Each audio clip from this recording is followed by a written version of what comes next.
नमस्कार नमस्कार। हाँ, उतरा।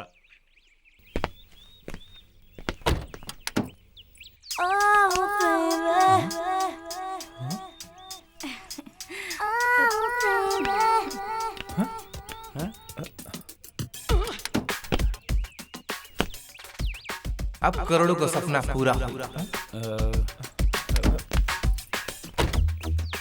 नमस्कार ठाकुर साहब। नमस्कार।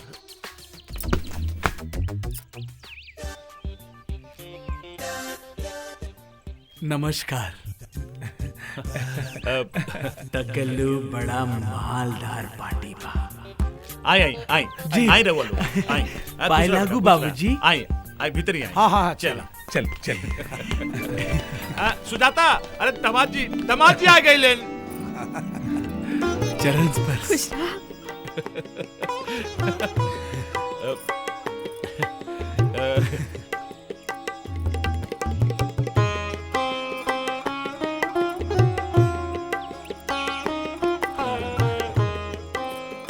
आवा बेटा। आई आई चली भीतर ही चली चल। ए राजेश्वर बाबू। हाँ भानु। आप सब मेहमान लोग के हाँ, यहाँ हाँ, हाँ, बैठे। बैठे बैठे।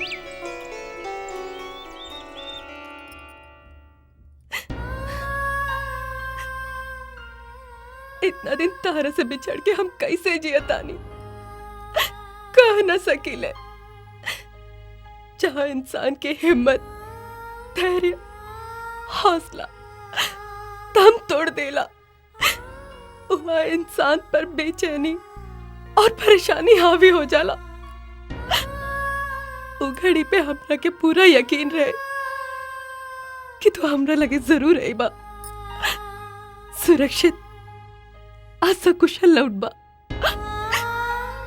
और देखा हमार यकीन हमार साथ निभावलस। हाँ, सच कहल जाला। अर्धांगिनी की तपस्या मौत के आगे एक ऐसा ढाल बन जाला जौना के यमराज भी ना तोड़ सकेलन। अरे अरे हमार जिंदगी में तहार विश्वास के झलक लौकत है। झलक तो हम देख लेनी, लेकिन हमरा से वादा करा। हाँ। ऐसा मजाक हमरा संगे फेर न करबा। हाँ। और हमरा के कबो छोड़ के न जाइबा। अरे अरे हम तहार कसम खाता नहीं। अरे हम अपने आप का कसम खाता नहीं, भगवान का कसम खाता नहीं और वादा भी करता नहीं। आज के बाद हम तरह से कबू ऐसा मजाक ना करब और ना ही हम तोरा के कबू छोड़ के जाए।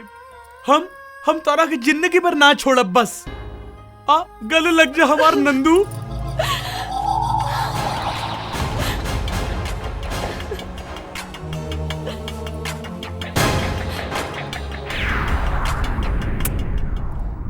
माल के खुशबू आवता। टकलू चला चला बेटा। जी बाबूजी। चला चली चली चला लो। चली चली। आवा आवा लो।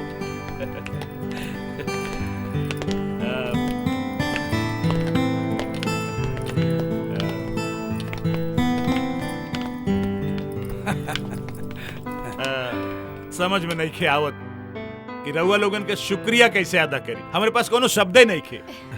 ई रउआ का कहत बनी भाई साहब, शुक्रिया अदा करके इंसान के इंसानियत के महत्व के कम ना करी। भाई साहब, हम चाहता नहीं कि रउआ हमारी तरफ से ये छोटा सा तोहफा स्वीकार करी। माफ करी ठाकुर साहब, इंसानियत धर्म के कीमत चुका के मानवता के ठेस ना पहुंचावल जाला। भगवान के देहल हमारे बाबूजी के पास बहुत धन दौलत बा। वाह बेटा वाह, का नेक विचार बा। ई महान विचार राउर संस्कार के सफलता में चार चांद लगा दिले। राउर बेटा का महान विचार सुन के हमार मन गदगद हो गई। महान विचार तो अपन छत्र छाया में बने। फिर भी बेटा, हम चाहता नहीं कि ये रुपया तू अपने पास रख ला। भाई साहब, ये महान विचार के दिल ये रुपया पैसा से घायल हो जाला। वाह वाह, जैसन राउर विचार महान, उसने राउर बेटा के विचार भी महान। वाह वाह। राउर तारीफ करत करत थक जाए, कहे के कि हमने सबके विचार महान बा। भाई साहब बुरा न माने, वैसे राउर बिजनेस का बा। वह छीना झपटी उठा पड़ा ई उठा पटक छीना झपट का होला? लेन देन। एकर मतलब ही कि कोनो बुरा काम छीन लेला और जब वो अच्छा हो जाला तो भोले शंकर के चरण ले आके पटक देला, मतलब सुरक्षित रख देला। अच्छा तो भाई साहब हमनी के चला तनी जा। ना भाई साहब ना, राउर महान विचार और राउर संस्कार हमार दिल जीत ले बा। हमरा के मेहमान नवाजी के मौका दें। हम चाहता नहीं कि 2-4 दिन आप रुकी, हम आपके खातिरदारी करें। 2-4 दिन? हाँ हाँ भाई जी हमनी के करोड़ों के नुकसान हो जाई। रवा लोग संकोच मत करी, 5 दिन बाद तीज के त्योहार बा। हम चाहता नहीं राउर बेटा के संगे संगे हमार बेटी और दामाद के भी आशीर्वाद दे दे। बाकी चाचा जी, हाँ? हमरा कहे का मतलब कि चाचा जी जब सबके इच्छा बा तो रउआ तीज तक रुक जाए ना। अरे बड़का राजा हरिचंद्र के औलाद बन गईला, 5 लाख तो ऐसे वापस कर देले जैसे कुछ ऐते नहीं खे। अरे सारे जिंदगी भर चिन्नी चोरी करते करते जिंदगी में पहली बार 5 लाख रुपया, हे भगवान 5 लाख हाथ में आयल रुपया चल गए। अब तू है सोच रजुआ, कोई आयल लक्ष्मी के बकावेला। शंभू दादा, हाँ ये देखा ना तो कि हम कहाँ लियाल बानी। कुबेर के घर बा, कुबेर के। ये हमार बनावल प्लान बा, कुबेर के घर लियाल बानी रउआ के। सोची। एक बात बताई तो के? बताई। सच सच बताई? सच्ची मुच्ची बताई। अरे जिंदगी में कबो 100 रुपया एक साथ ना देख ली। साला एक की बार 5 लाख रुपया हाथ में चल गए रे रजुआ। कहा पता ही सलाह आई कि ना आई। कुछ सोच राजू, कुछ सोच, जल्दी सोच रहा था पगला जाए। सोचता नहीं, हमरा के प्लान बनाओ था, दूसर प्लान बनाओ था।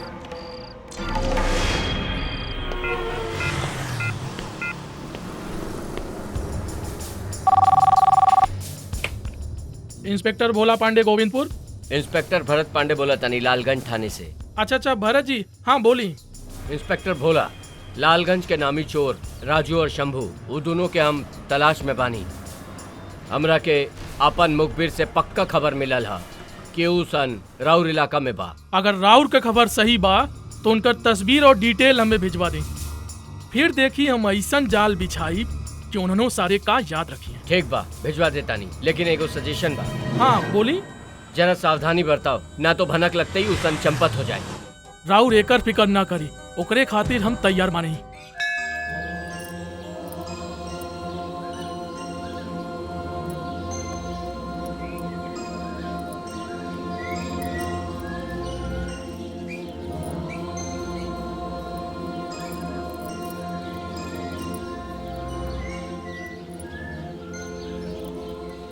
हे भोले भंडारी, राउर खेला राउर जैसन निराला बा, निरंकार बा। ई खेला के सिर्फ रउए समझ सकेले। जटाधारी, राउर अपन भक्त जनन के कब मझधार में डार दे और कब उ लोगन के मझधार से बाहर निकाल ले, ई सिर्फ राउर के पता बा। हे शिव शंकर, राउर अपन असीम आशीर्वाद व कृपा हमरे दोस्त भानु और उनका परिवार पर बनवले रही। जय हो भोले, जय भोलेनाथ।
एकदम शांत रही, आराम से, आवाज चला चला।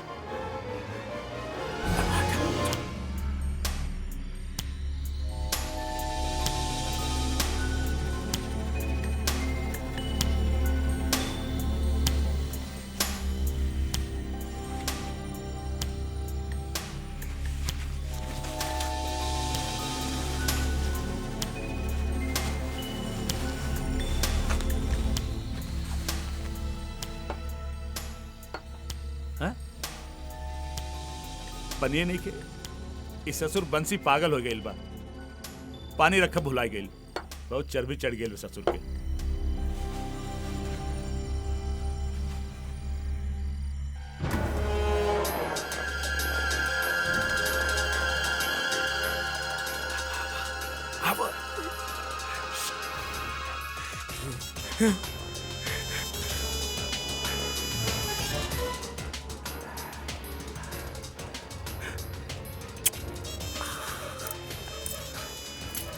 ऐसे खोल के देखा था।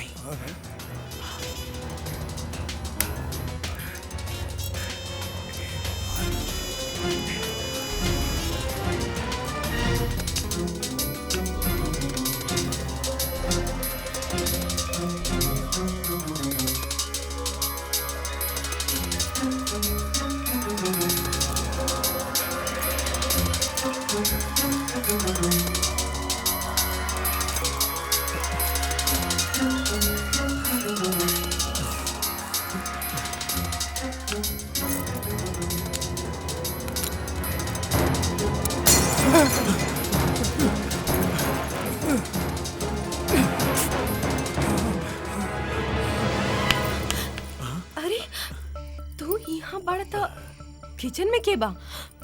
पता ना, चल के देखल जाई। हाँ।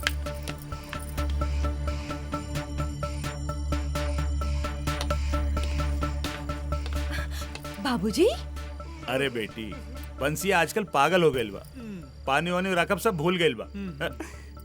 लेकिन तोनी दोनों जन, अच्छा हाँ हाँ हाँ हाँ, ठीक बा हम चलत। अच्छा बाबूजी। अरे जल ही जीवन है। एको बात बताई, इतना रात के रउआ उहाँ का करत रहली? मैडम, अगर इतना वो बंसिया के डटतू ना तो पानी रखल ना भूलत। हाँ। अच्छा चली सुते। चली तो चलो। अच्छा भाई साहब, एगो बात बताओ, बोलिए। इतना बड़ा राउर बिजनेस बा, ये सब कैसे संभाले ला आप? भाई साहब, सब विश्वास के ऊपर चलेला। ठाकुर साहब, बेटा शेखर, ये कब कैसे गिर गई? जब केहू के ऊपर अचानक निगाह पड़ाला ना ठाकुर साहब, तो शरीफ आदमी अपने आप घबरा जाले। ओ हाँ, लेकिन इंस्पेक्टर साहब, इतना वक्त हमारे घरे? खैर छोड़ी, पुलिस वालन के देख के चोर उचक्का घबरा जालन, केहू शरीफ आदमी ना है। शरीफ और चोर में खाली दिमाग का फर्क होला ठाकुर साहब। वैसे हमें खबर मिलल है कि राउर के एरिया में कुछ चोर घुसाइल बाने। अच्छा उन्हन का तफ्तीश करे खातिर हम निकलली हैं, तो सोचली राउर के दर्शन भी कर लें। अच्छा, बहुत अच्छा कहला। अच्छा ठाकुर साहब, चलत बानी। अरे ऐसे कैसे जाबा, चाय पानी पी के जा। नहीं ठाकुर साहब, फिर कहियो। प्रणाम। प्रणाम। बैठा लोग, चाय पिया, बैठा। एक बात बताई भाई साहब। हाँ बोला। ये पुलिस वालन से ना दोस्ती अच्छी ना दुश्मनी अच्छी। ठीक है कहता। सही बात है। माफ करी, हम इंस्पेक्टर भोला पांडे। और रहुआ? हम राजेश्वर प्रताप हैं, भानु प्रताप सिंह के बिजनेस पार्टनर और उनकर जिगरी दोस्त। अच्छा, रहुआ से एगो हमार विनती बा। हाँ बोली। रहुआ के जब वो टाइम मिले तो थोड़ी देर के लिए पुलिस स्टेशन आ जाए। कौनो खास बात? हाँ, कुछ गंभीर विषय पे बात करे बा। गंभीर विषय पर? और हाँ, रहुआ ये बात के ध्यान रखी कि हम रहुआ के पुलिस स्टेशन बुलौली हैं, ये बात केहू के पता न चले चाहिए। गंभीर विषय पर पता न चले कि चाहिए। ई सरवा रजुआ हमरा के करोड़ों के सपना दिखा के खुद सरवा अपने बिजली के पीछे बाबला बन गई बा। ई साला से खरवा जकरा के नाटक करे खातिर भेजली, तो वो पूरा नंदिनी के भीतर घुस गई बा। हट!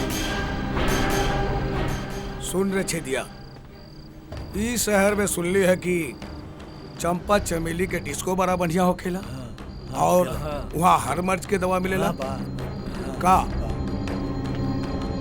ठीक बा, घुसे दे लोग के जहाँ घुसे के बा। चल हमनियो चल के वहाँ कुछ मौज मस्ती करी जाए। चल।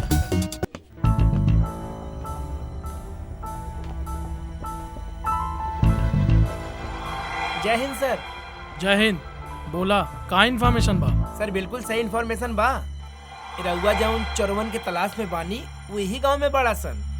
आजकल भानु प्रताप के यहाँ वो लोगन सेंध लगावत बाड़न। का मतलब? मतलब ई सर कि उ सब से भानु प्रताप के यहाँ कोनो बड़ कांड करे के फिराक में बाड़न। तैयारी कर ली सर, काहे कि उ सब भानु प्रताप के यहाँ खास मेहमान बाड़े। और तो और उ शंभुआ बानू उ तो उनकर दामाद बनकर घुसल बा। वेरी गुड बेटा गजोधर। अभी रख कुछ आपन इनाम। जय हो लक्ष्मी माता। आज इतना काफी बा। सेठ भानु प्रताप शंभू। अच्छा तो ई बात है। अरे खबर तो हमरा के पहले भी लग गईले रहल। तो सुन, अब उन्हन के हर काम पे पैनी नजर रख और जैसे ही वो तिजोरी तोड़ कर भागे हन हमरा के फोन कर दे। अब हम देखा तानी कि कोनो और इलाके के छप्पर की हमार इलाके से चोरी करके कैसे निकल पाई। अब तो हमरा के उ भानु प्रताप के लड़की भी चाहिए और तिजोरी के दौलत भी। विट्ठल नाम है हमार, विट्ठल।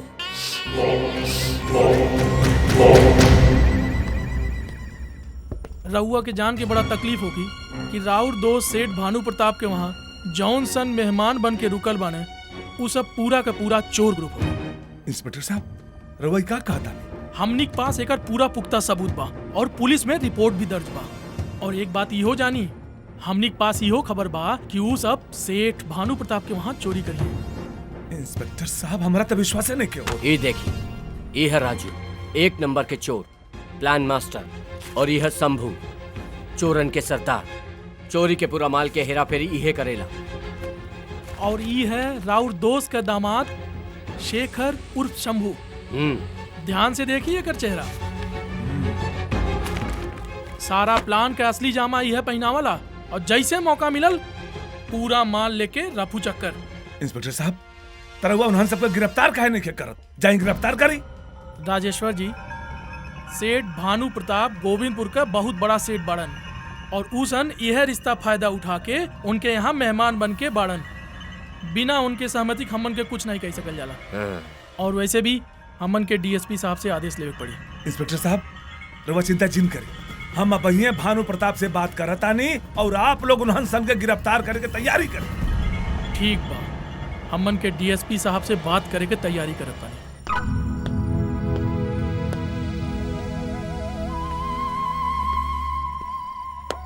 एक बात ध्यान से सुना, थोड़ी देर के बाद नीचे हॉल में तीज के कार्यक्रम शुरू होके वाला बा। बहुत बढ़िया मौका बा।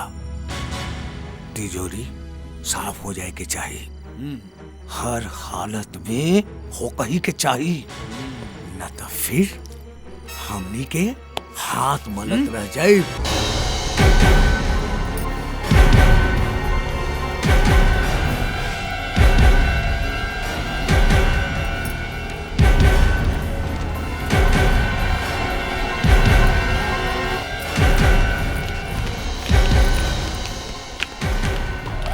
अरे बाप रे बाप, का भइल?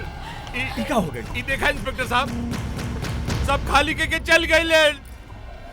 अरे बाप रे बाप, सब लूट लेन हमरा के। नंदनी, जेकरा पे तू भरोसा कैलू उ है तोरा के लूट के चल गए लेन। सब घर खाली कर देलन।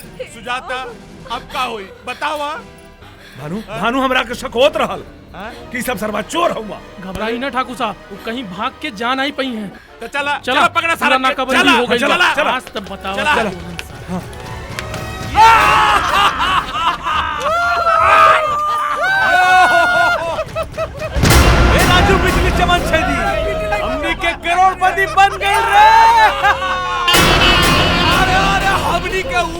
राजू के जादू, ये शंभू के जलवा। ए शंभू, अब हम सेठ ना रे, करोड़पति बन गए नी रे।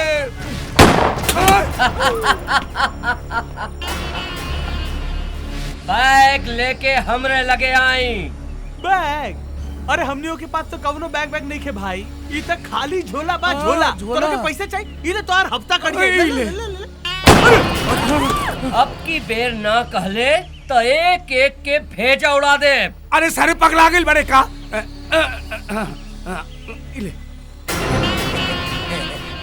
ए राजू, हाँ? तो हर दिमाग खुद तेज चलेला बेटा। इला इला दे दे उनके, दे दे। जा जा, अरे जो ना। ए राजू, कहाँ हो? तू कहाँ अकेले जाता रहा? हमू आवत आवा। है। अरे रुक, तेरी।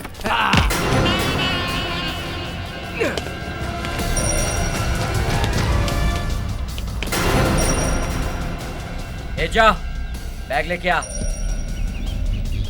ला दे।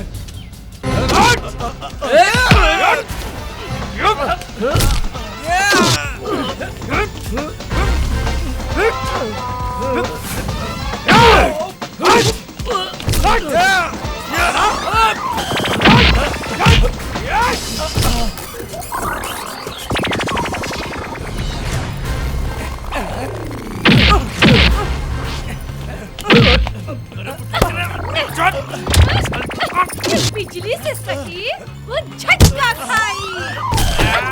अरे वाह बिजली वाह, अरे तू तो खूब करंट मारेली रे।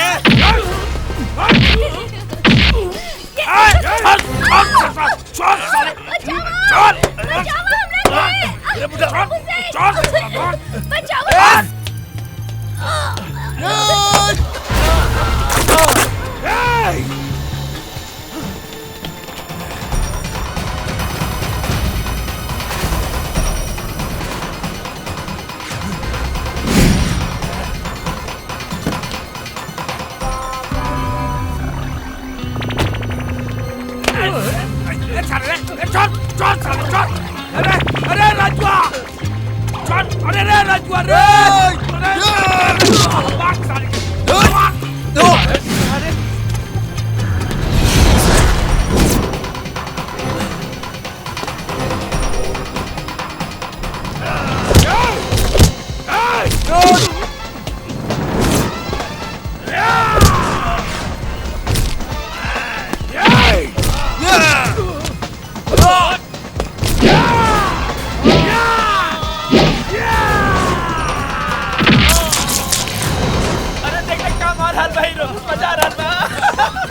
अरे पैसा चाहिए, पैसा।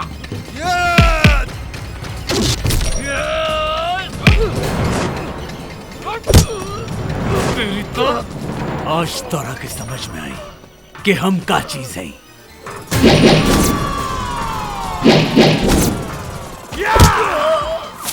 अरे अब तो मजा आ गई।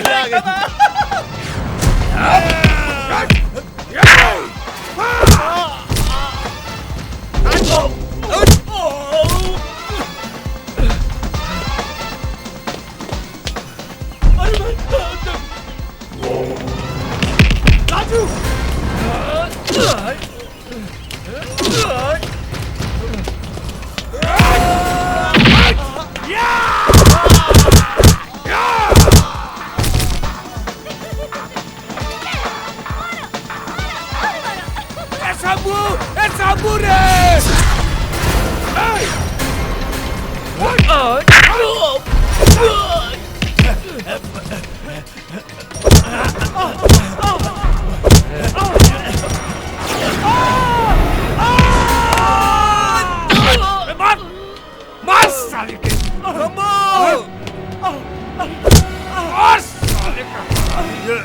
शंभू, शंभू, नंदिनी कहाँ पड़ी? अरे शंभू बहाल आ गई बा, फरार हो। अरे जल्दी चल, उठ उठ। हम शंभू ना आई, हम शेखर हैं। ई का बकत है? नंदिनी कहाँ पड़ी? अरे कौन नंदिनी? माल आ गई बा, सारे चल फरार हो। चल माल? चल। हाँ माल? हाँ फरार? अरे तू के बाड़? हाँ और तू के बाड़? हम राजू बानी। राजू? भगवान के दया से लगातार शेखर भाई का यादाश्त गईल वापस आ गई। अच्छा, याददाश्त? हाँ शेखर, हम तोहरा के नदी से निकाल के बाहर ले आईली और तोहरा के उठा के अपने घरे ले आईनी और ग्रुप में शामिल कैनी। तब से तू हमारे साथे चोरी करे लगला। चोरी? हाँ, आज हमने के सेठ भानु प्रताप के यहाँ से चोरी करके भागतानी। भानु प्रताप? हाँ। सेठ भानु प्रताप? हाँ, सेठ भानु प्रताप। वो तो हमार ससुर बाड़न। हाँ? हमार ससुर। हाँ। ये तो अजब बात हो गई। हमने अपने यार के घर में चोरी करके भागतानी। जिंदगी में पहली बार डबल हाथ मरनी, वो भी अपने यार के घर में। शंभू भाई, बगैर मेहनत के सपना पूरा ना होला। शेखर भाई हमने के दोस्त पड़ल और इनका ये सब सामान वापस कर दो। हमार सपना पूरा होकी रजुआ, आई दौलत से होकी। दौलत? शंभू जी, हम तोरा के हाथ जोड़तानी, तोहर गोड़ लागतानी। भाई, हमार पैसा लौटा दा। ये पैसा ना, ये हमार ईमानदारी के सबूत है। शंभू सेठ, हाथ जोड़तानी, पैसा दे दा। शंभू सेठ, ये पैसा दे दा, ये इनके बेगुनाही का सबूत बा। एक बात सुन, ये तोरा यार गिरी मिलावे के बाना आई भरत मिलन तो तू मिलाओ, हम चली। वापस कई दा पैसा दे दी। हम तो हर हाथ जोड़े तने शंभू सेठ वापस करता। हाथ जोड़ता वापस कर दी। इतना दिन से छक मरौनी, मेहनत कैली, कहाँ गई? शंभू सेठ, बहुत हो गई। अच्छा, तो तू आग दिखावे लगले हमरा के? हमरे बिल्ली हमरे से बेओ। छोड़ छोड़ छोड़ छोड़, छोड़ बे। अरे देख देख,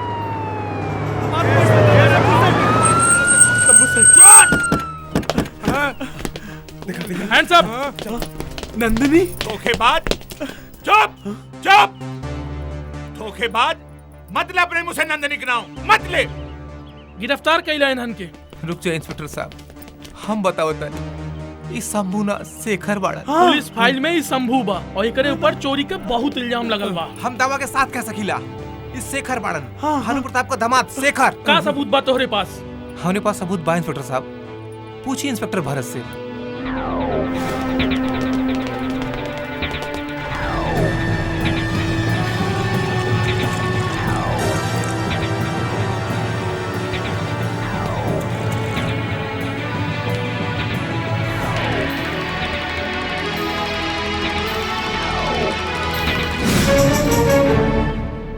हाँ ठाकुर साहब, राजू जो कुछ भी कह रहल बा बिल्कुल सच कह रहल बा। शंभू ही ना, शंभू हम है, ईर और शेखर हम। जौन सजा देवे के बा हमरा के दिन रहुआ लोग।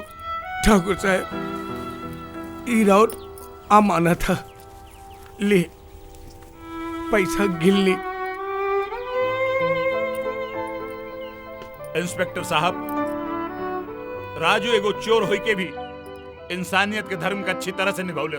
एकर जीता जागता उदाहरण हमार दामाद शेखर बाड़न। शेखर, अरे एकर इनाम तो राजू को मिल ही के चाहिए नू। तो एकर इनाम ये है कि हम आज से राजू के आपन दामाद शेखर के छोटा भाई के रूप में स्वीकार करतानी और बिजली के आपन बेटी नंदिनी की छोटी बहन के रूप में। और इंस्पेक्टर साहब, असली गुनाहगारी हराम हो रही, पकड़िए करा के गिरफ्तार करी, ले जाए सारे। चल राजू, चल चोर साला।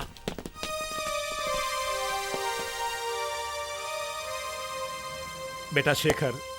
ना बाबूजी ना, हम शेखर ना है। अरे हम चोर है, चोर जे अपने ही घर में चोरी कैले बानी।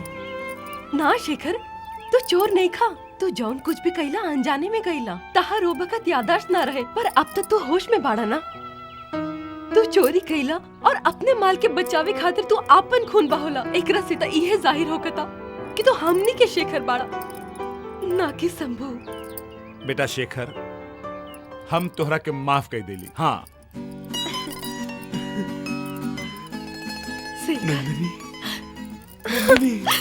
हे शेखर, तू हमार सिर्फ दामाद ना बाड़ा, अरे तू हमार दबंग दामाद बाड़ा। क्या ब्रजेश जी हंस लिए? क्या हुआ? क्या पकड़ा साली के।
भाग के जइबे कहाँ तू?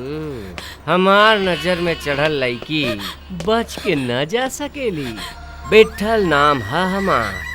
हम लड़की के जवानी आँखी से न निहारेली बल्कि नाक से सूंघेली, और तुहार जवानी की खुशबू हमार नाक से उतर के हमार दिल में बस गई। अजब, अब तो हमार दिल के बेचैनी तुहार शरीर के खुशबू से शांत होगी।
हीरोगिरी बिहार में ना चली। हीरोगिरी बिहार में ना चली तो तुहार गुंडागर्दी भी बिहार में ना चली।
तू ठीक तो बाड़ू ना?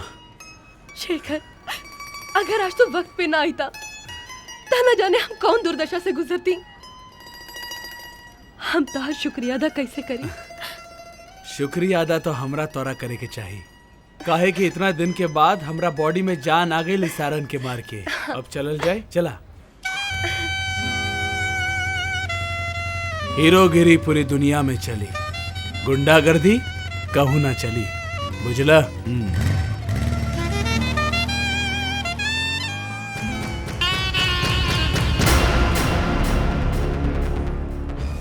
ई जरूरी नाही कि हर बार तोहार पड़ला भारी रहे शेखर। हम कसम खाता नहीं, जे तरह भरे बाजार तू हमार बेइज्जती कैले वही तरह हम तोहार बेइज्जती करब, ऊ भी सूद के साथ। तू तो हमरा के सिर्फ चोट पहुंचैले, पर हम तोहार ऊ हालत करब कि तू ना चैन से जी पैबे और ना चैन से मर पैबे। विट्ठल नाम है हमार, विट्ठल।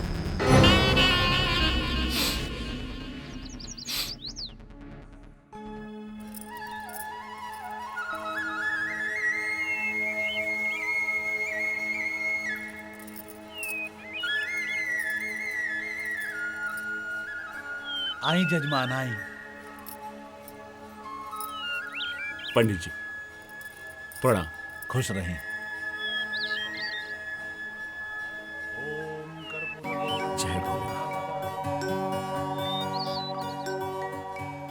हे जगत के पालनहार भोलेनाथ, आपके असीम आशीर्वाद से, आपकी असीम अनुकंपा से हमारा पूरा परिवार बहुत खुशहाल बा। बस आपसे एक ही प्रार्थना बा, आपका आशीर्वाद हमारे परिवार पर ऐसे ही बनल रहे प्रभु, बस ऐसे ही बनल रहे। हे जगदीश्वर, हमारी बेटी हमेशा ऐसे ही खुश रहे, वो सदा खुशहाल रहे। जय भोलेनाथ। जय भोलेनाथ। शेखर, हमरा के भूख लागल बा। कुछ खाए के बा? हाँ। आई देखा पानी पूरी वाला बा। आवा। चाचा बेटा, जैसन मैडम का चेहरा बाना, बिल्कुल वैसे ही पानी पूरी बना के मैडम के खिया दी। अभी खिया देता नहीं। अरे हमार फुचका तो पूरा शहर में नामी बा। ला खा, चीख के देखा। हाँ।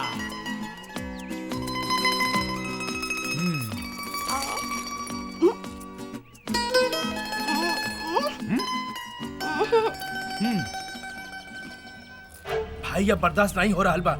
आदेश दी तो इस चाकू हमरा हाथ में नहीं, वो लौंडा के पेट में नजर आई। कैसन बा हो भाई? आदेश दी। ए छोटू, चाकू पेट में मरला से तो आदमी घायल होला और गर्दन कटला से मौत हो जाला, और हम ओकर मौत चाहतानी। जरा सोचे दे हमरा के कि ओकरा कब और कैसे मारल जाई। का भाई? चाचा। हाँ बेटा। मैडम का चेहरा देख के ऐसा लगा था जैसे कि मैडम के तोहारी पानी पूरी पसंद नहीं खियाए। बबुआ, रउआ कहनी है ना कि मैडम के चेहरा देख के फुचका खिया द। हाँ। तो हम मैडम के खूबसूरत चेहरा देख के मीठा पानी के फुचका खिया देनी। करेक्ट। तब मैडम जी लगली नाक भोसी कोड़े। अच्छा। तो हमके लागल कि मैडम के नमकीन खाए के बाद ओहो, तो हम उनके नमकीन बना के खिया देनी। हाँ, फिर भी मैडम के टेस्ट ना लागल। तब हमरा बुझाइल कि मैडम के तो तीखा खाए के मन करता। वाह चाचा। चाचा, रउआ के ई बात मालूम है होई के लड़कियन के चटपटा पसंद आवे, जैसे कि खट्टा, मीठा, नमकीन। बुझला? बुझ गए। अच्छा बताव, कितना भाई? 10 रुपया। 10 रुपया। शुक्रिया। शुक्रिया। चला। अच्छा शेखर, एक बात बतावा, तू अपन दिल से आवे वाला बात के दिमाग से सोचेला कि ना? लेकिन जब हमार दिल में कुछ आवते नहीं खे हैं, तो हम दिमाग काहे लगाएं? अच्छा, कल हमार जन्मदिन बा। हम घर पर तुम्हारा इंतजार करब, आई है जरूर। अरे वाह, पक्का आई, पक्का है। चला। चौधरी साहब, बहुत अच्छा भइल जौन रहुआ अपने परिवार के साथ हमरे घर पे आइल। सब भोले बाबा के कृपा बा। जी भानु प्रताप जी, हाँ। समय हो गेल बा। अब त नंदिनी बिटिया से कहीं कि आके केक काट देस। हाँ नंदिनी बिटिया, हाँ? अब जल्दी से केक काट दा। सारे मेहमान बेसब्री से इंतजार कर रहल बाड़न। हाँ बेटा, देरी मत करा, जल्दी काटा। बाबूजी, हाँ एक्चुअली हम अपन एगो खास दोस्त के इंतजार करत बानी। का खास दोस्त के? अरे भाई हमार बिटिया एगो खास दोस्त के इंतजार कर रहल बिया, ए लिए हमनी के इंतजार कराही के पड़ी। भाई चौधरी साहब इंतजार तो कराही के पड़ी। हाँ इस सुहानी रात के रिश्ता तो हर जीवन से जन्मों जन्मों तक रहे। भाई हैप्पी बर्थडे टू आवा शेखर। माई बाबूजी हाँ बेटी। ई हमन शेखर, प्रणाम बाबूजी। हम इन्हीं के प्रणाम इंतजार करत रहे। प्रणाम प्रणाम भाई, खास मेहमान बड़ानू। लेडीज एंड जेंटलमैन, अब आप लोग हमारी बेटी नंदिनी के जन्मदिन पे शुभ आशीर्वाद दें और इनकी लंबी उम्र के कामना करें। हे बेटी, अब जल्दी से केक काटा, केक काटा। हाँ हाँ हम रख देते, हम रख देते। यहाँ रख देते, अब काटा।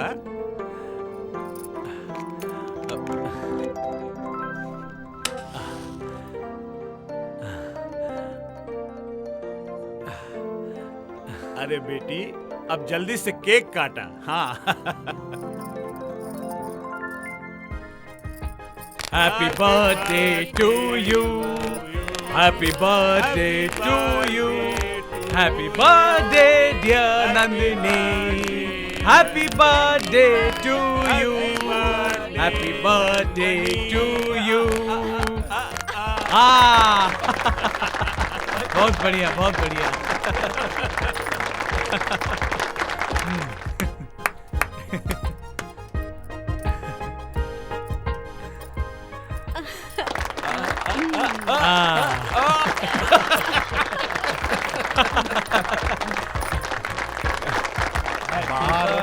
Happy birthday to you.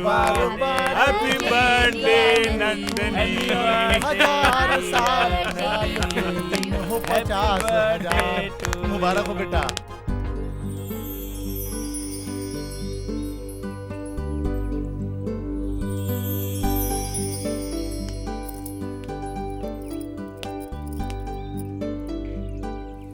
Nandini का बात बा, बड़ी खुश नजर आत बाड़ू। ना माई कुछ ना, बस असही। नहीं, तू अपन जबान से कुछ मत कहा, परी तोहार खिलल चेहरा, ई दोनों आँख सब बयां कर रहल बा। सच सच बतावा का बात बा। माई, जब तू सब कुछ जानी गइल बाड़ू तो हम तहरा से कुछ ना छुपाए, सब कुछ सच सच बता दे। लेकिन हाँ, तू रखे हमारे साथ देवे के पड़ी। हम तो हर साथ दे, बतावा का बात बा। माई, हम शेखर के आज से ना, उनकरा के हम कॉलेज से ही जाने ली। पढ़े लिखे से लेकर वो बाकी हर काम में बहुत होशियार बाड़न। बस एक ही को कमी बा, उनकर माई बाप नहीं खन, वो एगो एक्सीडेंट में मारल गईलन। ए माई, हम उनका से शादी करल चाहतानी। ई तो रहल तोहार बात, बाकी तू यही कैसे कह सकेलू कि शेखर भी तुमसे प्यार करेलन और तोरे ही से बिहा करियन? का कबो कहलन तोहरा से वो? माई, अब तक ले अपना जुबान से हमरा के ऐसे न कहलन कि वो हमरा के चाहेलन, हमरा से प्यार करेलन, एकर से ही बिया करल चाहतानी। अच्छा ठीक बा, मौका देख के तोहार बाबूजी से बात करब। सच माई? हाँ। नंदिनी कुमारी, हमारी आंखें के सामने खेलत खेलत हमार बिटिया तनी बड़ हो गई। अच्छा, का नाम बतौलू लड़का के? शेखर, बड़ा ही सुशील और संस्कारिक लड़का बा। तो ठीक बा, बिहाने शेखर के और उनके माई बाबू को मिले खातिर बुलाइला। शेखर के माई बाबूजी नहीं खन, एगो कार दुर्घटना में मारल गईलन। ये तो बहुत दुख के बात बा। दुख तो हम रहूं के बाजी, बाकी इस दुख के पीछे नंदनी के और हमनी के खुशी छुपल बा। हम कुछ समझ ली ना। देखी, शेखर के आगे पीछे क्यों नहीं खे। हाँ। अगर ये बिहार हो जात तो शेखर के समझा बुझा के हमने ओकरा के घर जमाई बना ली हल जात। ओहो नंदिनी कुमारी, का बात कहलू है, कितना दूर के सोचेलू। तो ठीक बा, बिहान नंदिनी से कह के शेखर के मिले खातिर बुलाइला। हाँ ठीक बा।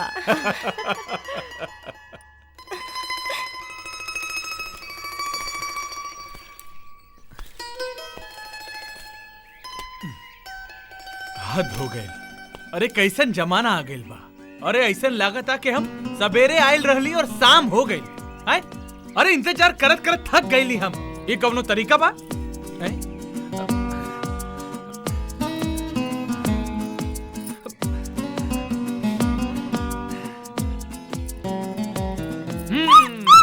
हमरा मालूम रहल कि तू बाड़ू। कहाँ रहलू? अरे कब से तोहार इंतजार करतानी। ये कवनो तरीका बा? अरे हमके इंतजार करत करत घबराहट हो रहल बा। अरे परेशान हो गए हम। कहाँ रहलू तू? केहू के इंतजार में इंसान बेचैन और परेशान कब होला? कब होला? तू ना समझ पाई बा। हम ना समझ पाई? ये बात समझे खातिर केहू लड़की से दिल लगावे के होखेला। और तारा देख के ऐसे नहीं के लागत कि तू कबहू केहू लड़की से प्यार कर ले होगा। अरे दिल लगावे के होला, दिल लगावे के होला। अरे तू ही बार बार हमरा के लड़की से दिल लगावे के बात काहे करत आरू? और आज तरह के का हो गइल नंदिनी रे? अब ले भइल नहीं के, लेकिन अब जरूर हो जाए। का हो जाए? का हो जाए? बिया, हमर बिया होखे वाला बा। हमर बाबूजी हमर जिंदगी खातिर हमर जिंदगी के हमसफर एगो होनहार और कामयाब लड़का खोजले बाड़न।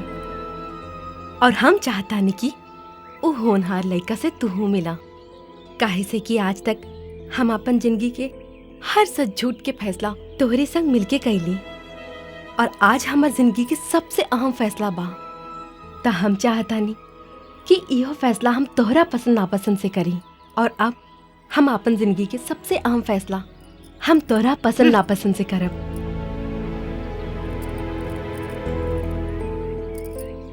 आइबा ना शेखर, हमार जिंदगी के हमसफर के देखे खातिर कल सांझे 7:30 बजे।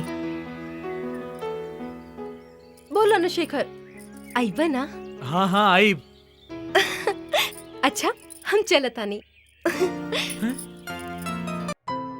अच्छा भाई साहब, एगो बात बताओ। इतना बड़ा राउर बिजनेस बा, ये सब कैसे संभालेला आप? भाई साहब सब विश्वास के ऊपर चलेला। ठाकुर साहब, बेटा शेखर, ये कब कैसे गिर गई? अब जब केहू के ऊपर अचानक निगाह पड़ाला ना ठाकुर साहब, तो शरीफ आदमी अपने आप घबरा जाले। ओ हाँ, लेकिन इंस्पेक्टर साहब इतना वक्त हमारे घरे? खैर छोड़ी, पुलिस वालन के देख के चोर उचक्का घबरा जालन। केहू शरीफ आदमी ना है। शरीफ और चोर में खाली दिमाग का फर्क होला ठाकुर साहब। वैसे हमें खबर मिलल है कि राउर के एरिया में कुछ चोर घुसाइल बने। अच्छा, उन्हन का तफ्तीश करे खातिर हम निकलली है, तो सोचली राउर के दर्शन भी कर लें। अच्छा अच्छा, बहुत अच्छा कहला। अच्छा ठाकुर साहब, चलत बानी। अरे ऐसे कैसे जाबा? चाय पानी पी के जा। नहीं ठाकुर साहब, फिर कहियो। प्रणाम। प्रणाम। बैठा लोग, चाय पिया, बैठा। एक बात बताई भाई साहब। हाँ बोला। ये पुलिस वालन से ना दोस्ती अच्छी ना दुश्मनी अच्छी। ठीक है कहता। सही बात है। माफ करी, हम इंस्पेक्टर भोला पांडे। और रहुआ? हम राजेश्वर प्रताप हैं, भानु प्रताप सिंह के बिजनेस पार्टनर और उनकर जिगरी दोस्त। अच्छा, रहुआ से एगो हमार विनती बा। हाँ बोली। रहुआ के जब वो टाइम मिले तो थोड़ी देर के लिए पुलिस स्टेशन आ जाए। कौनो खास बात? हाँ, कुछ गंभीर विषय पे बात करे बा। गंभीर विषय पर? और हाँ, रहुआ ये बात के ध्यान रखी कि हम रहुआ के पुलिस स्टेशन बुलौली हैं। ये बात केहू के पता न चले चाहिए। गंभीर विषय पर पता न चले कि चाहिए। ई सरवा रजुआ हमरा के करोड़ों के सपना दिखा के खुद सरवा अपने बिजली के पीछे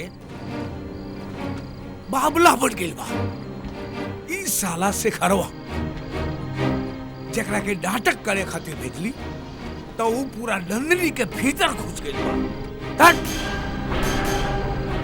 सुन रे छेदिया, ई शहर में सुनली है कि चंपा चमेली के डिस्को बड़ा बढ़िया होखेला और वहाँ हर मर्ज के दवा मिलेला का? ठीक बा, घुसे दे लोग के जहाँ घुसे के बा। चल हमनियो चल के वहाँ कुछ मौज मस्ती करी जाए। चल।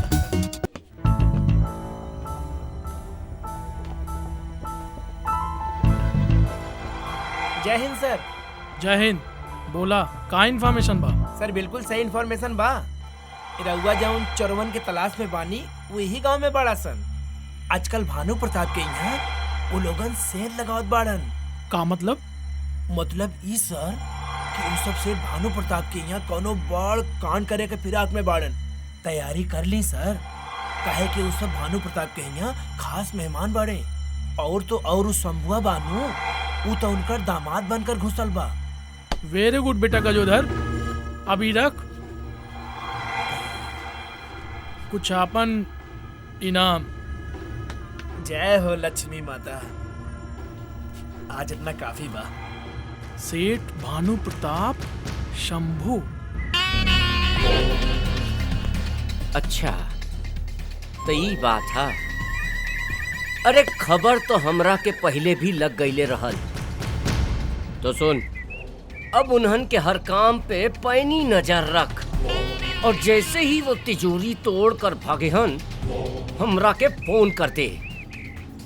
अब हम देखा तानी कि कोनो और इलाके के छप्पर गिर हमार इलाके से चोरी करके कैसे निकल पाई।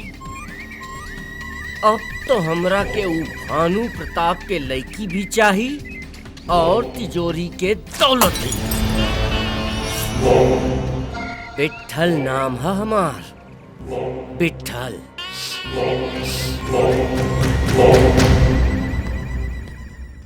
रउआ के जान के बड़ा तकलीफ होगी कि राउर दोस्त सेठ भानु प्रताप के वहाँ जौन सन मेहमान बन के रुकल बाने, उ सब पूरा का पूरा चोर ग्रुप हो। इंस्पेक्टर साहब, रउआ का कहा था? हमनी के पास एकर पूरा पुख्ता सबूत बा और पुलिस में रिपोर्ट भी दर्ज बा। और एक बात इहो जानी, हमनी के पास इहो खबर बा कि उ सब सेठ भानु प्रताप के वहाँ चोरी करिए। इंस्पेक्टर साहब, हमारा तो विश्वास नहीं क्यों? ये देखिए, ये है राजू, एक नंबर के चोर, प्लान मास्टर, और यह शंभू, चोरन के सरदार। चोरी के पूरा माल के हेरा फेरी इहे करेला। और ये है राउर दोस्त का दामाद शेखर उर्फ शंभू। ध्यान से देखिए कर चेहरा। सारा प्लान का असली जामा यह पहनावाला, और जैसे मौका मिलल पूरा माल लेके रफू चक्कर। इंस्पेक्टर साहब, तरहुआ उन्हन सबको गिरफ्तार काहे नहीं करत? जाए गिरफ्तार करी। राजेश्वर जी, सेठ भानु प्रताप गोविंदपुर का बहुत बड़ा सेठ बाड़न, और उसन यह रिश्ता फायदा उठा के उनके यहाँ मेहमान बन के बाड़न। बिना उनके सहमति हमन के कुछ नहीं कह सकल जाला। और वैसे भी हमन के डीएसपी साहब से आदेश लेवे पड़ी। इंस्पेक्टर साहब, रउआ चिंता जिन करी, हम अब ही भानु प्रताप से बात करतानी और आप लोग उन्हन सन के गिरफ्तार करे के तैयारी करें। ठीक बा, हमन के डीएसपी साहब से बात करे के तैयारी करतानी।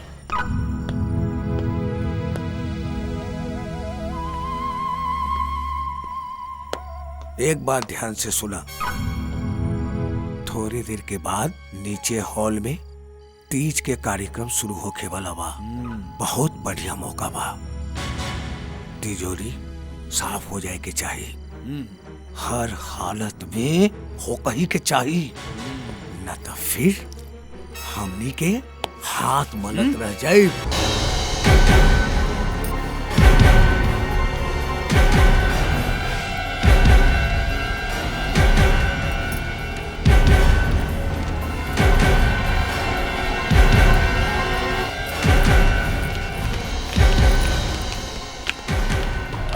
अरे बाप रे बाप, का भइल?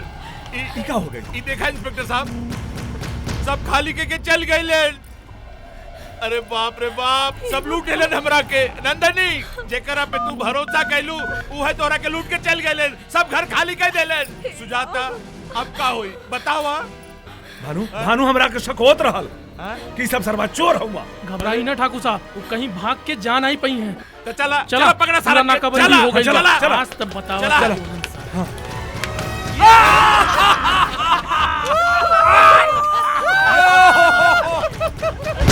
राजू बिजली चमन छेदी, हमनी के करोड़पति बन गए रे। अरे हमनी के ऊपर राजू के जादू, ये शंभू के जलवा। ए शंभू, अब हम सेठ ना रे, करोड़पति बन गए रे।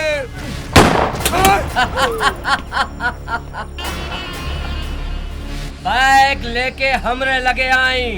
बैग? अरे हमनियों के पास तो कवनो बैग नहीं खे भाई, ये तो खाली झोला बा। झोला तोरा के पैसे चाहिए? ये तो तोर हफ्ता कट गई। अब की बेर ना कहले तो एक एक के भेजा उड़ा दे। अरे सारे पगला गेल बड़े का। इले। ए राजू, हाँ तो हर दिमाग खुद तेज चलेला बेटा। इला इला दे दे उनके आगे, दे दे। जा जा, अरे जो ना। ए राजू, कहाँ हो? तू कहाँ अकेले जाता रहा? हमू आवत नहीं बे। अरे रुक, आतनी।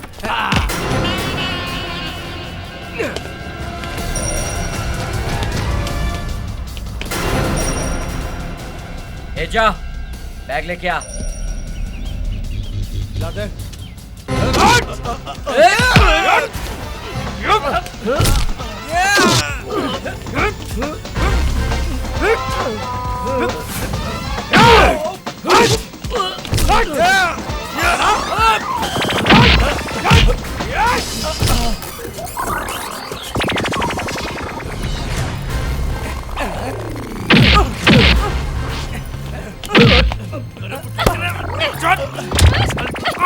बिजली से सटी वो झटका खाई। अरे वाह बिजली वाह, अरे तू तो खूब करंट मारेली रे।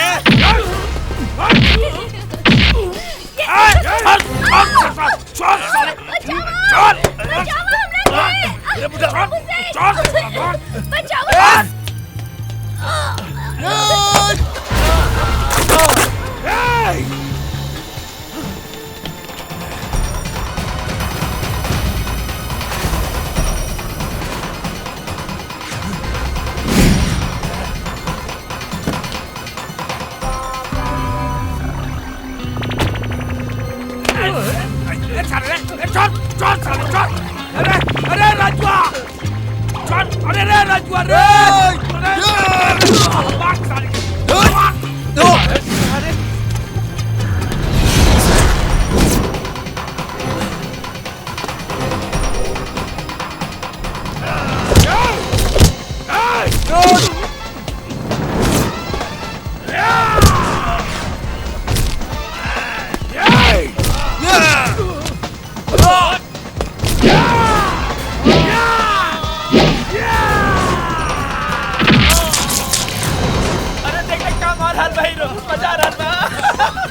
अरे पैसा चाहिए, पैसा।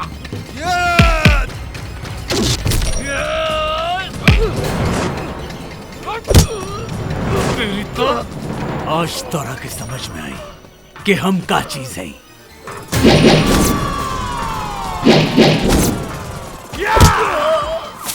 अरे अब तो मजा आ गई।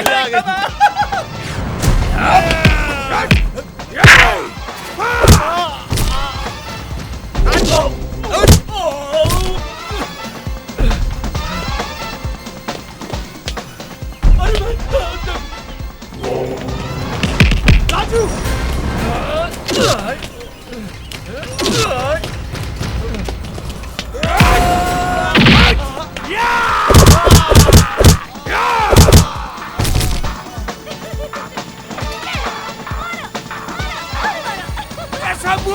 साबू रे।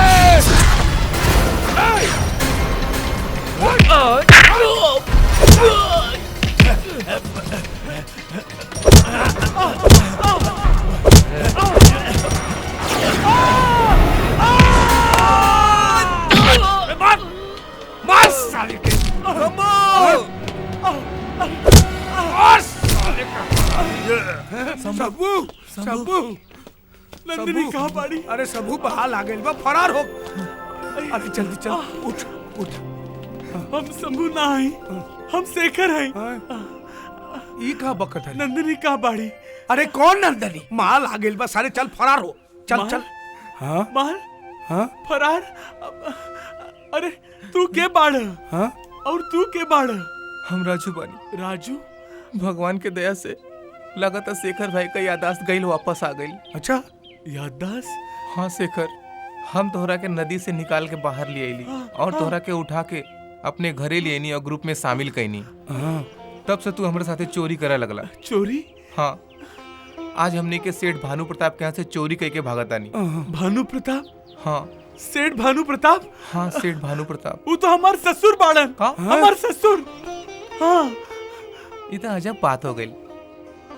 हमने अपने यार के घर में चोरी करके भागा था नहीं। जिंदगी में पहली बार डबल हाथ मरनी, वो भी अपने यार के घर में। शंभू भाई, बगैर मेहनत के सपना पूरा ना होला। शेखर भाई हमने के दोस्त पड़ल और इनकर ये सब सामान वापस कर दो। हमार सपना पूरा होकी रजुआ, आई दौलत से होकी। दौलत? शंभू जी, हम तोरा के हाथ जोड़ता नहीं, तोहर गोड़ लागता नहीं। भाई, हमार पैसा लौटा दा। ये पैसा ना, ये हमार ईमानदारी के सबूत है। शंभू सेठ, हाथ जोड़ता नहीं, पैसा दे दा। शंभू सेठ, ये पैसा दे दा, ये इनके बेगुनाही का सबूत बा। एक बात सुन, ये तोरा यार गिरे मिलावे के बाना आई भारत मिलन तो तू मिलाओ, हम चली। वापस कई दा पैसा दे दी। हम तो हर हाथ जोड़े तने शंभू सेठ वापस करता। हाथ जोड़ता वापस कर दी। इतना दिन से छक परौनी मेहनत कैली, कहाँ गई? शंभू सेठ, बहुत हो गई। अच्छा तो तू आग दिखावे लगले हमरा के? हमरे बिल्ली हमरे से बेओ। छोड़ छोड़ छोड़ छोड़ छोड़ बे। अरे देख देख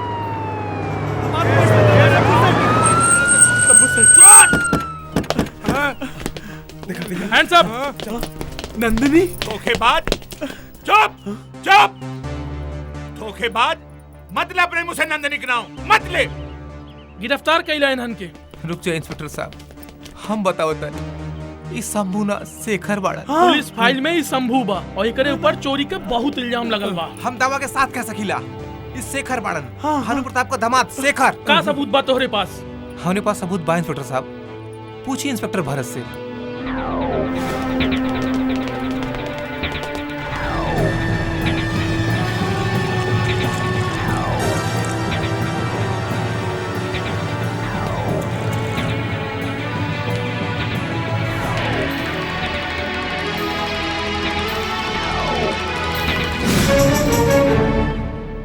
हाँ ठाकुर साहब, राजू जो कुछ भी कह रहल बा बिल्कुल सच कह रहल बा। शंभू ही ना, शंभू हम है, ईर और शेखर हम। जौन सजा देवे के बा हमरा के दिन रहुआ लोग।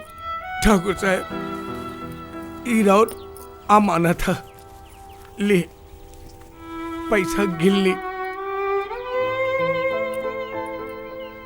इंस्पेक्टर साहब, राजू एगो चोर होई के भी इंसानियत के धर्म का अच्छी तरह से निभावले। एकर जीता जागता उदाहरण हमार दामाद शेखर बाड़न। शेखर, अरे एकर इनाम तो राजू को मिल ही के चाहिए नू। तो एकर इनाम ये है कि हम आज से राजू के आपन दामाद शेखर के छोटा भाई के रूप में स्वीकार करतानी, और बिजली के आपन बेटी नंदिनी की छोटी बहन के रूप में। और इंस्पेक्टर साहब, असली गुनाहगारी हराम हो रही, पकड़ी करा के गिरफ्तार करी, ले जाए सारे। चल राजू, चल चोर साला।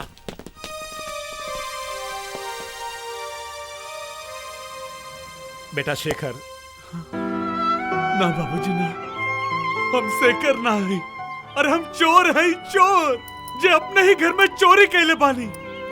ना शेखर, तू चोर नहीं खा, तू जौन कुछ भी कैला अनजाने में कैला। तहार ओ बखत यादाश्त ना रहे, पर अब तो तू होश में बाड़ा ना। तू चोरी कैला और अपने माल के बचावे खातिर तू आपन खून बहोला। एकरा से त इहे जाहिर होकता कि तू हमनी के शेखर बाड़ा, ना कि शंभू। बेटा शेखर, हम तोहरा के माफ कर देली। हाँ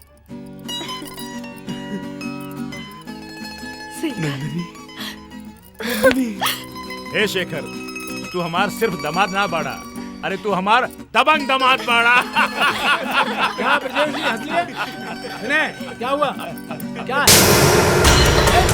पकड़ा साली के।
भाग के जइबे कहाँ तू?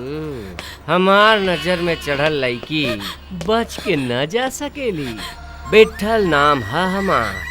हम लड़की के जवानी आँखी से न निहारेली बल्कि नाक से सूंघेली। और तुहार जवानी की खुशबू हमार नाक से उतर के हमार दिल में बस गई। अजब, अब तो हमार दिल के बेचैनी तुहार शरीर के खुशबू से शांत होगी।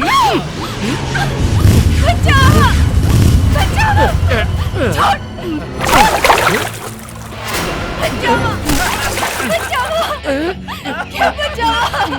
बचाओ! छोड़ो!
हीरोगिरी बिहार में ना चली। हीरोगिरी बिहार में ना चली तो तुहार गुंडागर्दी भी बिहार में ना चली।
तू ठीक तो बाड़ू ना?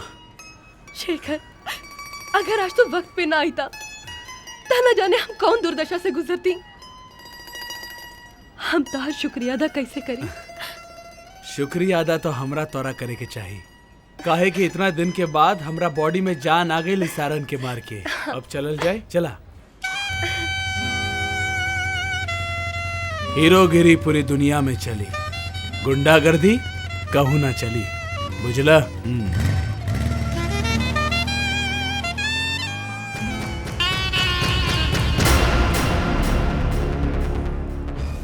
ई जरूरी नाही कि हर बार तोहार पड़ला भारी रहे शेखर।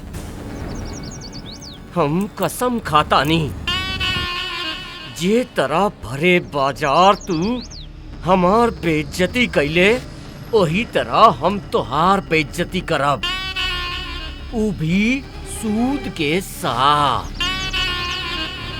तू तो हमरा के सिर्फ चोट पहुंचैले, पर हम तोहार ऊ हालत करब कि तू ना चैन से जी पैबे और ना चैन से मर पैबे। विट्ठल नाम है हमार, विट्ठल।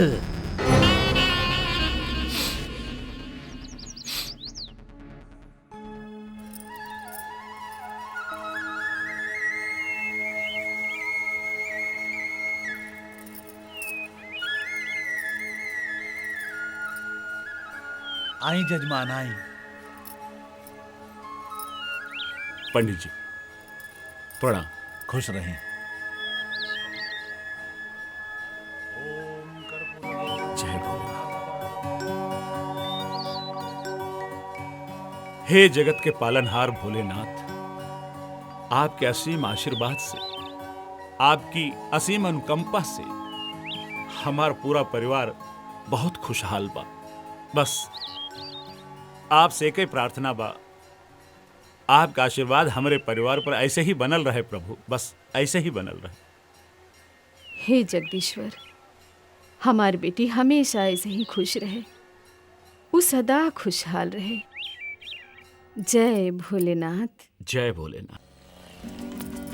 शेखर, हमरा के भूख लागल बा। कुछ खाए के बा?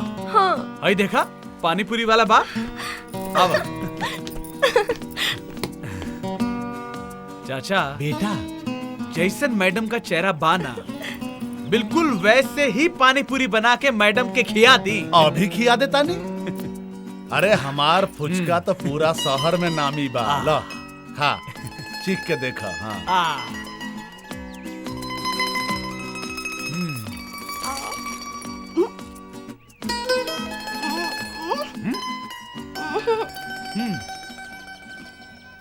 भाई अब बर्दाश्त नहीं हो रहा बा। आदेश दी तो ई चाकू हमरा हाथ में नहीं, वो लौंडा के पेट में नजर आई। कैसन बा हो भाई? आदेश दी। ए छोटू, चाकू पेट में मरला से तो आदमी घायल होला और गर्दन कटला से मौत हो जाला, और हम ओकर मौत चाहतानी। जरा सोचे दे हमरा के कि ओकरा कब और कैसे मारल जाई। का भाई? चाचा। हाँ बेटा। मैडम का चेहरा देख के ऐसा लगा था जैसे कि मैडम के तोहारी पानी पूरी पसंद नहीं खियाए। बबुआ, रउआ कहनी है ना कि मैडम के चेहरा देख के फुचका खिया द। हाँ। तो हम मैडम के खूबसूरत चेहरा देख के मीठा पानी के फुचका खिया देनी। करेक्ट। तब मैडम जी लगली नाक भोसी कोड़े। अच्छा। तो हमके लागल कि मैडम के नमकीन खाए के बाद ओहो, तो हम उनके नमकीन बना के खिया देनी। हाँ, फिर भी मैडम के टेस्ट ना लागल। तब हमरा बुझाइल कि मैडम के तो तीखा खाए के मन करता। वाह चाचा। चाचा, रउआ के ई बात मालूम है होई कि लड़कियन के चटपटा पसंद आवे, जैसे कि खट्टा, मीठा, नमकीन। बुझला? बुझ गए। अच्छा बताव कितना भाई? 10 रुपया। 10 रुपया। शुक्रिया। शुक्रिया। चला। अच्छा शेखर, एक बात बतावा, तू अपन दिल से आवे वाला बात के दिमाग से सोचेला कि ना? लेकिन जब हमार दिल में कुछ आवते नहीं खे हैं, तो हम दिमाग काहे लगाएं? अच्छा कल हमार जन्मदिन बा। हम घर पर तुम्हारा इंतजार करब, आई है जरूर। अरे वाह, पक्का आई, पक्का है। चला। चौधरी साहब, बहुत अच्छा भइल जौन रहुआ अपने परिवार के साथ हमरे घर पे आइल। सब भोले बाबा के हाँ। कृपा बा। अच्छा, जी भानु प्रताप जी, हाँ। समय हो गइल बा। अब त नंदिनी बिटिया से कहीं कि आके केक काट देस। हाँ नंदिनी बिटिया, हाँ? अब जल्दी से केक काट दा। सारे मेहमान बेसब्री से इंतजार कर रहल बाड़न। हाँ बेटा, देरी मत करा, जल्दी काटा। बाबूजी, हाँ एक्चुअली हम अपन एगो खास दोस्त के इंतजार करत बानी। का खास दोस्त के? अरे भाई हमार बिटिया एगो खास दोस्त के इंतजार कर रहल बिया, एलिए हमनी के इंतजार कराही के पड़ी। भाई चौधरी साहब इंतजार तो कराही के पड़ी। इस सुहानी रात के रिश्ता तो हर जीवन से जन्मों जन्मों तक रहे। भाई हैप्पी बर्थडे टू आवा शेखर। माई बाबूजी हाँ बेटी। ई हमन शेखर। प्रणाम बाबूजी। हम इन्हीं के प्रणाम इंतजार भाई। करत रहे। प्रणाम प्रणाम भाई, खास मेहमान बड़ानू। लेडीज एंड जेंटलमैन, अब आप लोग हमारी बेटी नंदिनी के जन्मदिन पे शुभ आशीर्वाद दें और इनकी लंबी उम्र के कामना करें। हे बेटी, अब जल्दी से केक काटा, केक काटा। हाँ हाँ हम रख देते, हम रख देते। यहाँ रख देते। अब काटा।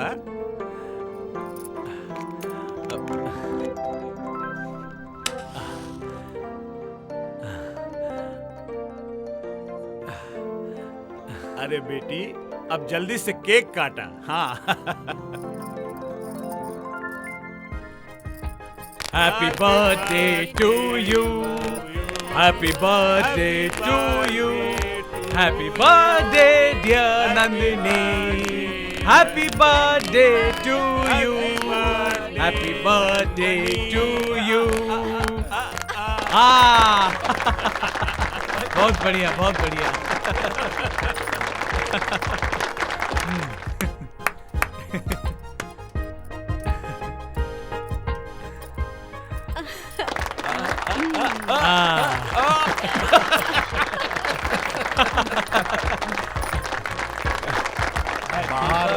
Happy birthday to you. Happy birthday Nandini. 50,000 मुबारक हो बेटा।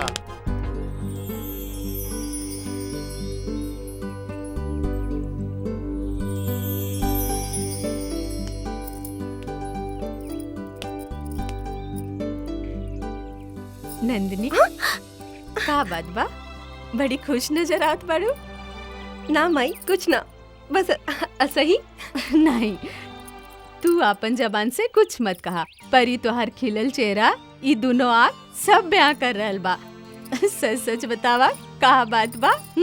माई, जब तू सब कुछ जानी गइल बाड़ू तो हम तहरा से कुछ ना छुपाए, सब कुछ सच सच बता दे। लेकिन हाँ, तोरा के हमारे साथ देवे के पड़ी। हम तोहार साथ दे, बतावा का बात बा। माई, हम शेखर के आज से ना, उनकरा के हम कॉलेज से ही जाने ली। पढ़े लिखे से लेकर वो बाकी हर काम में बहुत होशियार बाड़न। बस एक ही को कमी बा, उनकर माई बाप नहीं खन।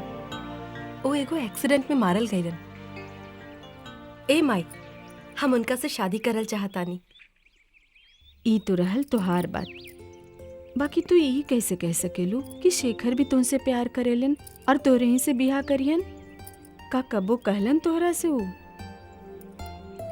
माई, अब तक ले वो अपना जुबान से हमरा के ऐसे न कहलन कि वो हमरा के चाहेलन, हमरा से प्यार करेलन। शेखर से ही बिया करल चाहतानी। अच्छा ठीक बा, मौका देख के तोहार बाबूजी से बात करब। सच माई? हाँ। नंदिनी कुमारी, हमारी आंखें के सामने खेलत खेलत हमार बिटिया तनी बड़ हो गई। अच्छा, का नाम बतौलू लड़का के? शेखर, बड़ा ही सुशील और संस्कारिक लड़का बा। तो ठीक बा, बिहाने शेखर के और उनके माई बाबू को मिले खातिर बुलाइला। शेखर के माई बाबूजी नइखन, एगो कार दुर्घटना में मारल गईलन। ई तो बहुत दुख के बात बा। दुख तो हम रहूं के बाजी, बाकी ई दुख के पीछे नंदनी के और हमनी के खुशी छुपल बा। हम कुछ समझ ली ना। देखी, शेखर के आगे पीछे क्यों नहीं खे। हाँ। अगर ये बिहार हो जात तो शेखर के समझा बुझा के हमने ओकरा के घर जमाई बना ली हल जात। ओहो नंदिनी कुमारी, का बात कहलू है, कितना दूर के सोचेलू। तो ठीक बा, बिहान नंदिनी से कह के शेखर के मिले खातिर बुलाइला। हाँ? ठीक बा।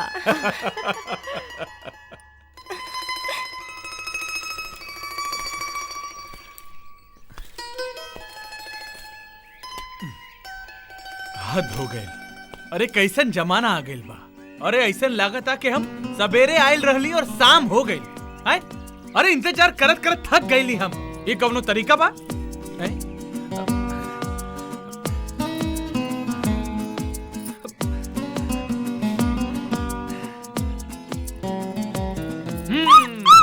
हमरा मालूम रहल कि तू बाड़ू। कहाँ रहलू? अरे कब से तोहार इंतजार करतानी। ई कवनो तरीका बा? अरे हमके इंतजार करत करत घबराहट हो रहल बा। अरे परेशान हो गए हम। कहाँ रहलू तू? केहू के इंतजार में इंसान बेचैन और परेशान कब होला? कब होला? तू ना समझ पाई बा। हम ना समझ पाई? ई बात समझे खातिर केहू लड़की से दिल लगावे के होखेला। और तारा देख के ऐसे नहीं लागत कि तू कबहू केहू लड़की से प्यार कर ले होगा। अरे दिल लगावे के होला, दिल लगावे के होला। अरे तू ही बार बार हमरा के लड़की से दिल लगावे के बात काहे करत आरू? अरे आज तरह के का हो गइल नंदिनी रे? अभी ले भइल नहीं के, लेकिन अब जरूर हो जाई। का हो जाई? का हो जाई? बियाह, हमर बियाह होखे वाला बा। हमर बाबूजी हमर जिंदगी खातिर, हमर जिंदगी के हमसफर एगो होनहार और कामयाब लड़का खोजले बाड़न। और हम चाहतानी कि वो होनहार लड़का से तू मिला। काहे से कि आज तक हम अपन जिंदगी के हर सच झूठ के फैसला तोहरे संग मिलके कैली। और आज हमार जिंदगी के सबसे अहम फैसला बा। त हम चाहतानी कि इहो फैसला हम तोहरा पसंद नापसंद से करी। और अब हम अपन जिंदगी के सबसे अहम फैसला हम तोहरा पसंद नापसंद से करब।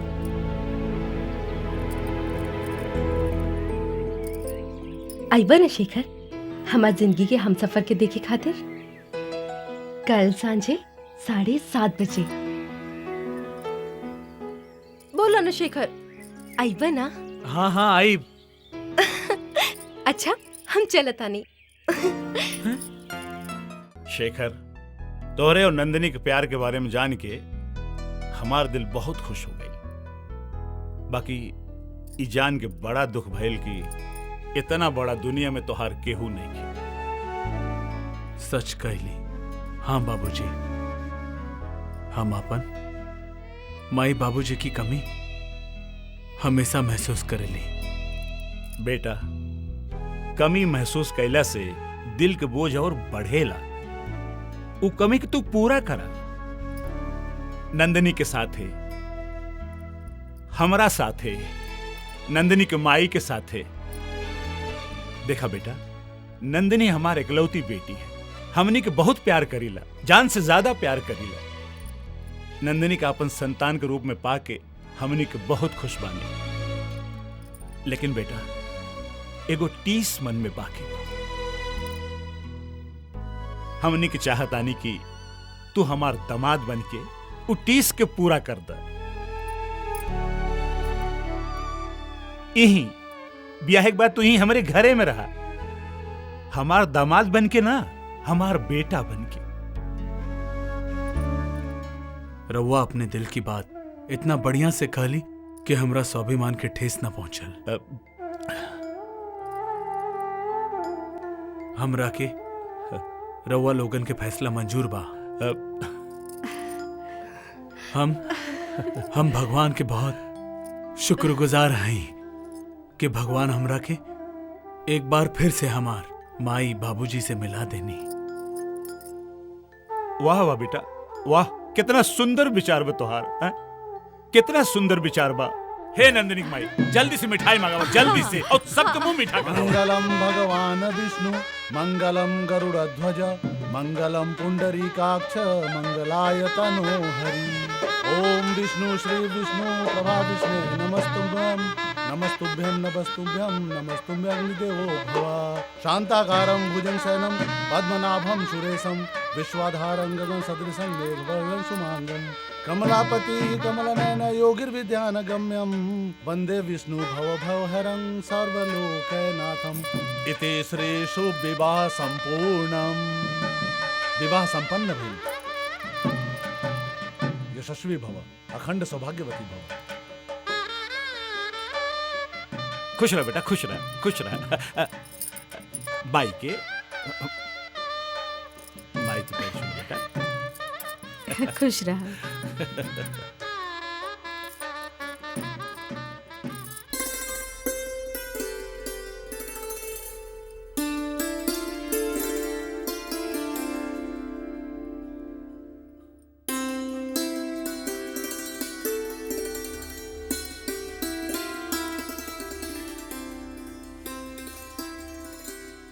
सच कल गइल बा कि सच्चा प्यार इंसान के नसीब बदल देला। ई बेसहारा के सहारा जे तू लोग देले बा, ई सहारा और इस सम्मान के कबो न भूल पाई। सम्मान तो तू कइले बाड़ा, हमार बाबूजी के इच्छा के, हमार प्यार के कर्जदाता हम बानी। ई बात है त का हम ई कर्ज के वसूल करी?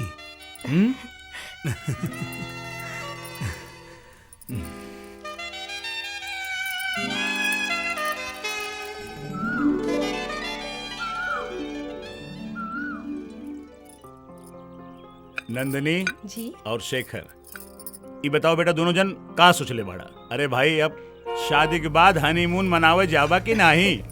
अरे बाबूजी, अब काम वाम करब का हनीमून पे जाइब? अरे काम करे कि तो जिंदगी पड़ल बा पागल। हाँ? अरे कहीं घूम घाम के आवा, ऐसे दोनों जन के आपस में मोहब्बत पता नहीं बढ़ी। अपने आप में का समझ। सही बात है। भानु काम वाम करे खातिर तो जिंदगी पड़ल बा। ऊपर का कर्ज बड़ा, नीचे उतार। अरे ये तो राजेश्वर का आवाज है भाई, राजेश्वर के, हमारा बहुत पुराना दोस्त है। बहुत पुराना दोस्त। हाँ। ए राजेश्वर, ऊपर आजा, ऊपर ऊपर। तू अपने बिटिया के शादी हमसे पूछे बगैर कर देला, ए बात का हर जाना तो हमका चुका वही के पड़ी। अरे भाई हर जाना चुकाए दे। ए बाबू पैर छुआ, जी, पैर जी। छुआ। हमारा प्रणाम। बहुत पुराना दोस्त है अरे जुग जुग राजेश्वर, जिया, जुग जुग जिया। हमार जिगरी दोस्त है। हे राजेश्वर, का? हर जाना हमरा के ना तोहरा के चुकावे के पड़ी। तोहरी भोपाल वाली बैंक में जौन खाता बना, अब उमे से खर्च करे के पड़ी। ऊ काहे? ऊ काहे कि तोहार बिटिया दामाद ना है का, एनहनी के हनीमून खातिर। हाँ? नंदिनी बेटा, हम तोहार शादी में तो शरीक ना हो पैली, पर तू दोनों जन के हम सरप्राइज गिफ्ट अब ही दे। ऊ का है कि हम भोपाल में एक खूबसूरत जगह पर बहुत बढ़िया होटल बनौले हैं। वो हमार दिली इच्छा बा कि तू दोनों जन मेहमान बन के हमरे होटल में आवा। हे राजेश्वर, मेहमान बन के ना, अरे भाई बेटी दामाद बाड़न, बेटी दामाद बन के।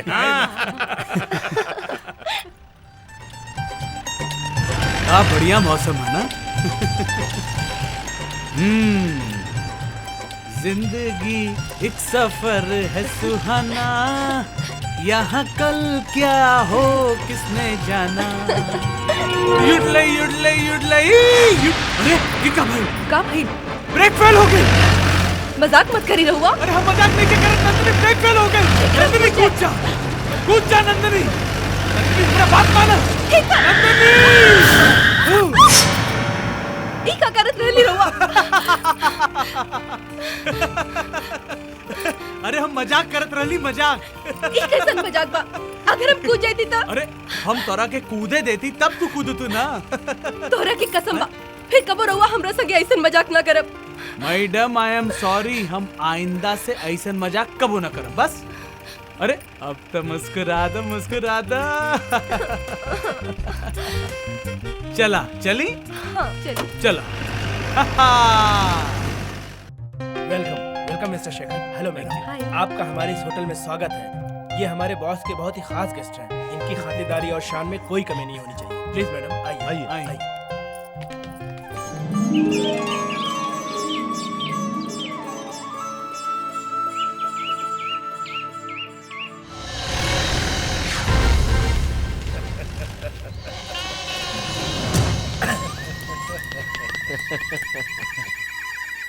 वाह जैकी वाह, हमार काम कइके तू हमार दिल खुश कर दे ले। आधा काम तो तू कर दे ले और बाकी के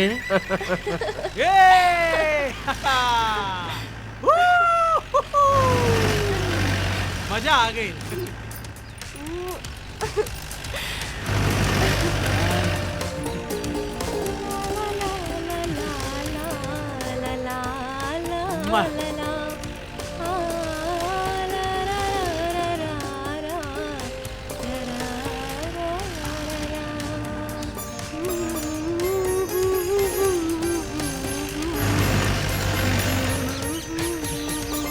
अरे तुम्हार आवाज तो बढ़िया है। अरे भोजपुरी में एल्बम निकाले के चाहिए।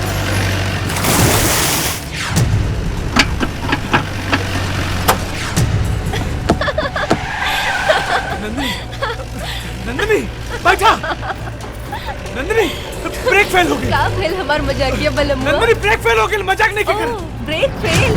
हाँ नंदनी, नंदनी, हे भगवान, नंदनी ब्रेक फेल हो गई। हम तोहर कसम खाता नहीं। कूद जा, कूद जा। ना ना शेखर, नंदनी तोहर हमार क्रिया, कूद जा। ना शेखर, हम कूद जा।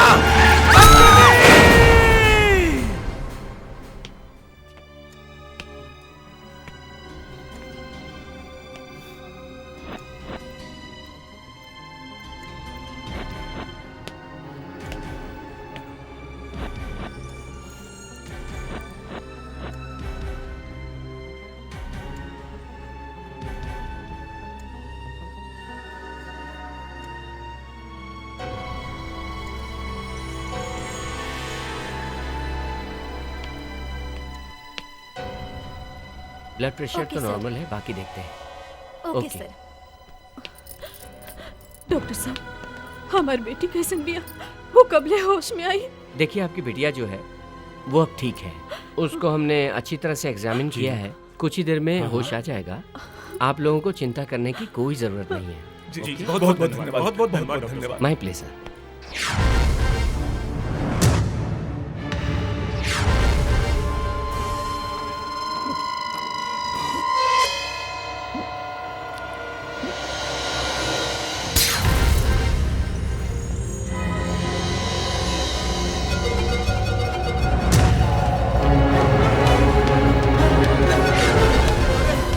अरे धरे लो, चोर हमारे पैसा लेकर भागा था। पकड़ो, पकड़ो। रुक जा, रुक जा, रुक जा, नहीं तो गोली मार दे। अरे बाप रे, हम तो लूट गए, नहीं बर्बाद हो गए। रुक जा।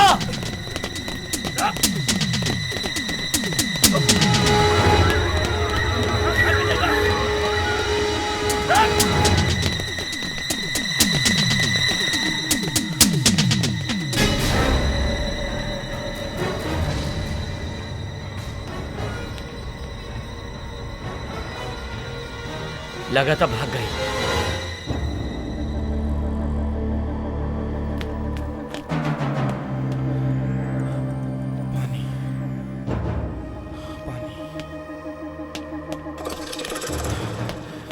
अरे बाप रे बाप, 25,000 खातिर ये कुकुर सारे 25 किलोमीटर पैठना रे बाप रे। पानी पानी जान गई रे।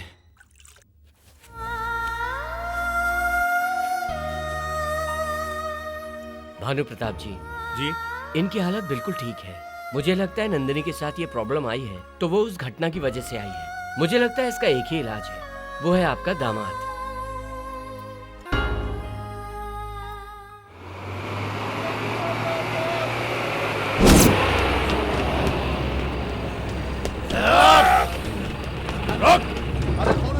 उतार नीचे, उतार नीचे।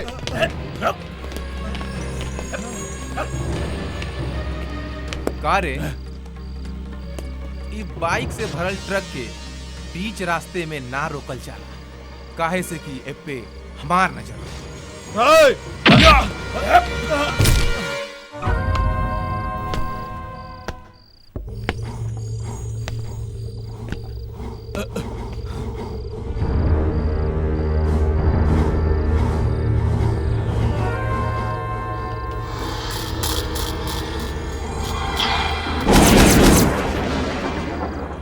आज तक भीमा का लूटल माल कौनो लेके ना गई। तू का चीज है रे? चोरी के धन, चोर के नाम, सीना जोर के होला। आज देखल जाए कि केकरा में दम है कि ट्रक में भरल बाइक के लेकर जाए। का रजुआ, ठीक बोलता नहीं ना? ठीक कहत बाड़ा। तो शुरू करल जाए प्रोग्राम।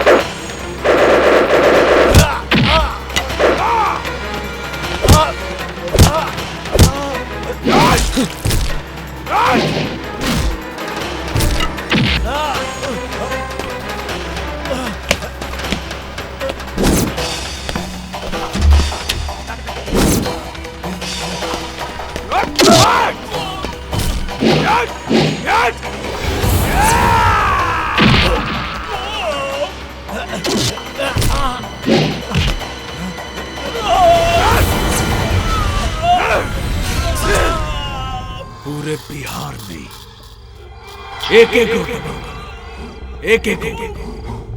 वो के हा?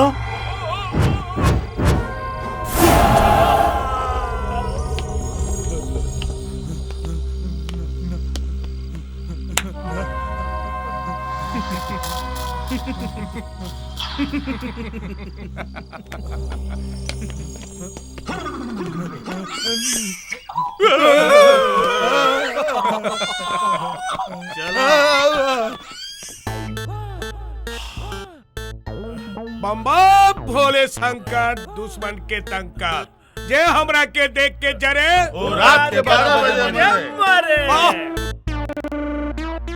वाह राजू वाह, तू तो चिलम के ला से जरल करेजा में ठंडक पहुंचा देला।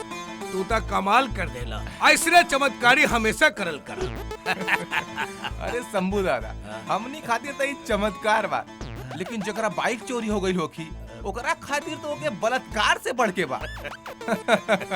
अच्छा ये बतावा राजू, ये शंकर ग्रुप वालन से तुहार भिड़ंत कैसे भाई? अरे सारे सब चोर पे मोर बने के फिराक में रहना, लेकिन हमने को उनकर ऐसा बलात्कार कनी कि सारे भाग खड़ा। Hands up! एक कदम भी आगे बढ़ाओले तो गोली मार दे। तू सन में से शंभू के बा। दरोगा जी, ये पिस्तौलवा नीचे रखी, नीचे रखे, हमरा बड़ा डर लगत बा। नीचे रख दी, मतलब कि नीचे रख दी। तनी एने आई दरोगा जी,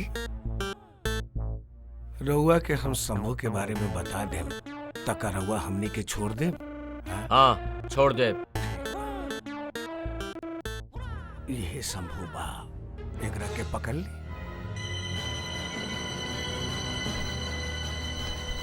अरे आई ना सिपाही जी। तो ही शंभू बाड़े। हमार हाथ छोड़ इंस्पेक्टर। चल चल बताओ तक तो रखे। ससुराल ससुराल गई, ससुराल गई।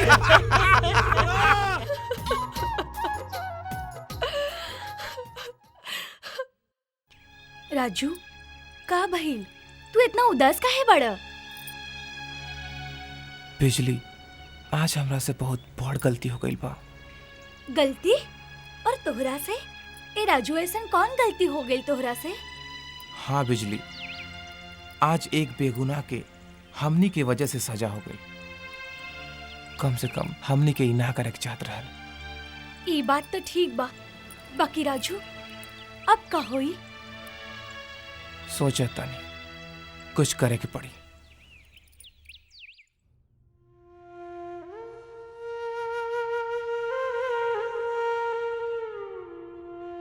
इंस्पेक्टर साहब, निराश होखला से काम न चली, राउर अपन कोशिश जारी रखें। ठाकुर साहब, हम बहुत शर्मिंदा बानी। राउर दामाद के ढूंढे खातिर हमार टीम रात दिन एक कई धलस, लेकिन उनकर कोनो पता नहीं चलल। और तो और अब तो टीम हताश होके वापस भी चली आई। इंस्पेक्टर साहब, हमनी के इन्फॉर्म किए बगैर राउर अपन पूरी टीम वापस बुला ले ले। राउर के सवाल के जवाब हम नहीं दे सकीला, हमरा के माफ करी। इंस्पेक्टर साहब, हमरा के राउर और राउर डिपार्टमेंट से कोनो शिकायत नहीं की। जब इंसान निराश हो जाला ना, तो करा के सिर्फ एक के सहारा नजर आवेला, और वो है ऊपर वाले के सहारा। हम भोले बाबा के भक्त बानी और दिल से नहीं के मानेला। हमारा के पूरा विश्वास बा कि भोले बाबा एक न एक दिन हमार दामाद के वापस जरूर भेज दी है। रहुआ जा सकते। नमस्ते।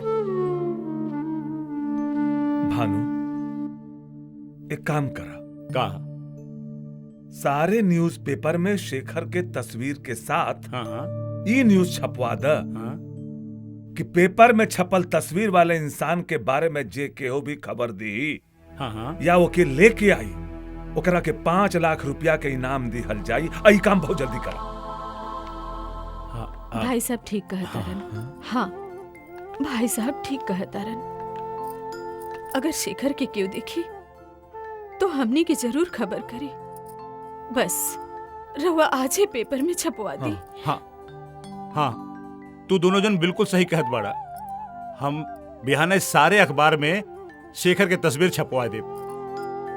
अब भोले बाबा चाहिए तो कहूँ न कहूँ से जरूर खबर आई। हे भोलेनाथ, हे भोलेनाथ।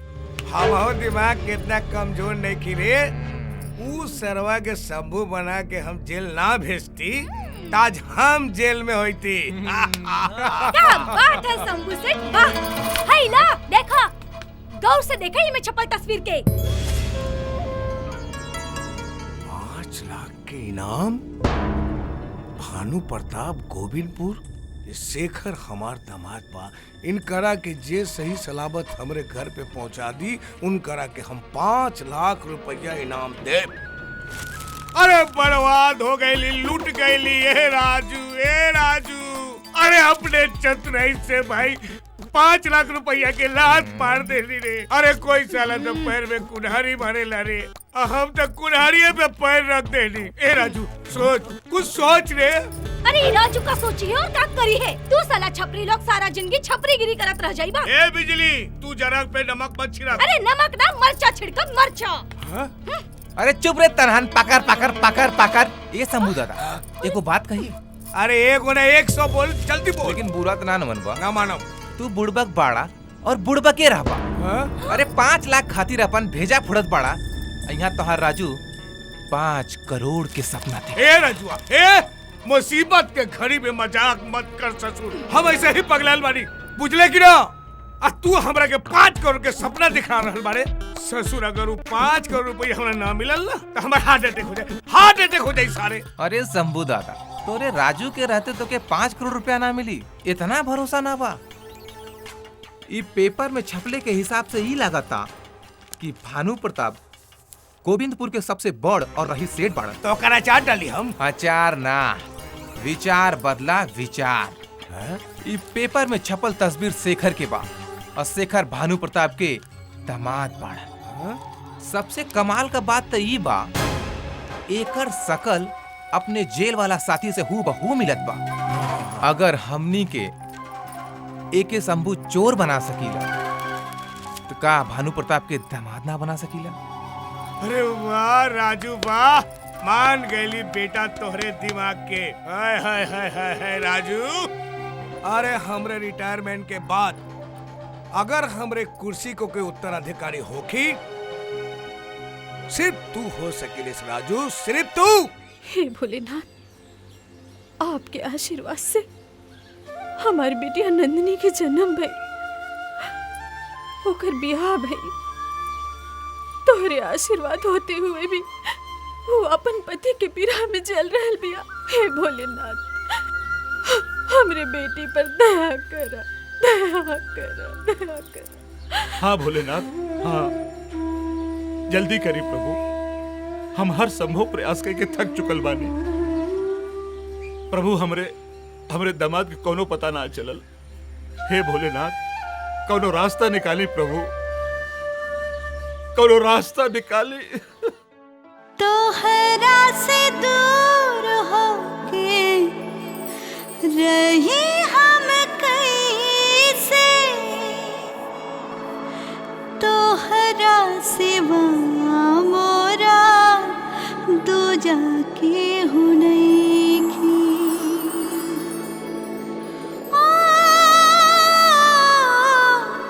तोहरा से दूर होके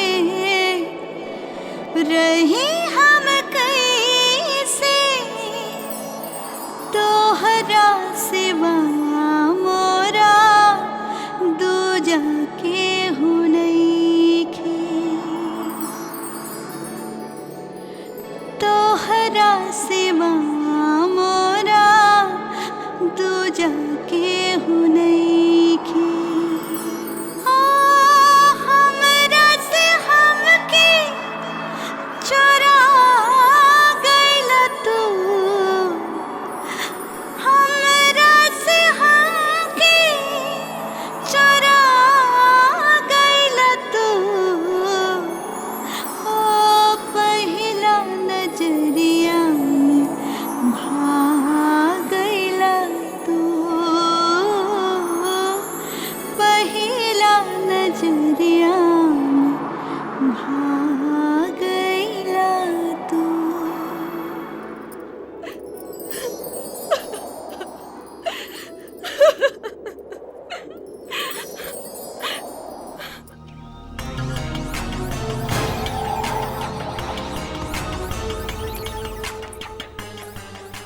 राजू, ए राजू, अरे का हो हमार करेजा, तोहरे दिमाग बाटे तई बिजली कायल हो गई। ए राजू, अब तो हमने के ढेर सारा पैसा कमावल जाए, ढेर सारी मस्ती कइल जा, उहे पैसा बिछा के हमने के सुहाग रात मनावल जाए। चुप कर, इस सपना के दुनिया में उड़ब छोड़ और जमीन पे आके रहो। और रहल तोर मोर शादी के बाद वो कबहू ना हो सकेला। ए छपरी, सारे पैसा आइल ना और अपना औकात दिखावे लगला। बाकी एक बात कान खोल के सुन लिहा, ये बिजली तोहरा ऐसा पीछा ना छोड़ी। चुप कर, हमरा के आगे का प्लान बनाओ दे। राजू, ए राजू। वेलकम शंभू सेठ। अरे मत का हमके शंभू सेठ, अपने पैर के जूता भिगा के हमके मत मार। अरे राजू, तू तो हमरा का ऐसा करोड़ों के सपना दिखा देले बारे, रात के नींद नहीं आवत। करोड़ों गिनत गिनत एक जगह अटक गई। अरे वो करोड़ों के चाबी तो जेल के अंदर बंद बा। अब हमरी के करोड़ों के सपना पूरा कैसे होगी? राजू कोनो भी प्लान सोच समझ के करेला। ऊ कुबेर का चाबी जेल से जरूर आई। वो कैसे राजू? हमने नकली शंभू सेठ के जमानत कराई। ओकर जमानत खातिर 1.5 लाख रुपया खर्चा होगी। अरे राजू, ये 1.5 लाख रुपया आई कहाँ से? एकरा से कहू हम रास्ता दिखा देनी, जेकरा के करोड़ों रुपया चाहिए वो ई रास्ता पे आई। हाँ, अरे बू का देखले बारे ससुर के नाती, खोल जल्दी। डाल डाल डाल, अरे वो खोल गर्दन वाली। ई सब बेच के सफेद माल से कचहरी के काला कोट वाले के खरीदब और कुबेर के चाबी के जेल से बाहर निकालब। हे रजुआ, वो किलवा तो 12 बजे के टाइम देले रहे। वाह राजू, अब तो हमने के अमीर हो जाइबा। आ गए। आए आए आए आए शंभू बाबू। हमरा से बात मत करी। का बात? उस दिन हम नशा में रहली, पुलिस के देख के हमरा के गुंडा बता के अंदर भेज दे। अरे ना बाबू ना, हम तो एक इशारा कर ले और तोहरा के लेके चल गए। ये भी हमार गलती नहीं खे बबुआ, माफ करना। ठीक बात अरे चला सब छोड़िए, चला चला। एक बार माफ कर देते हैं। ये खटारा कब चुरैली? चली भाई। ए रजुआ, ए सुन, आज अब बहुत खुश बनी रे। हमार जिगर जेल से आ गई। कुछ नाच गाना होके के चाहिए रे। अरे लेकिन नाची के? अरे बिजली, ओकरा से बढ़िया के नाचेला रे। का बात है, का बात का बात है? शंभू दादा एकदम बढ़िया फिल्टर कैला। फिल्टर? अच्छा ठीक बा। शंभुआ का दिल खुश करे खातिर आज बिजली नाची।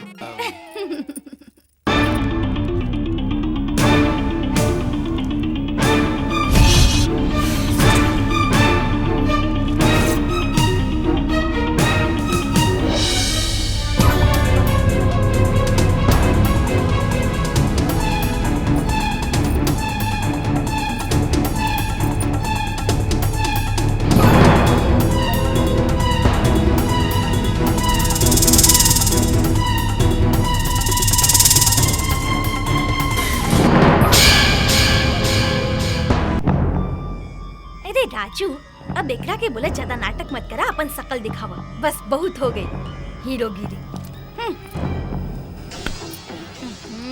अरे भाई, तनी अपन बुखरा देखइबा। दिखावत है।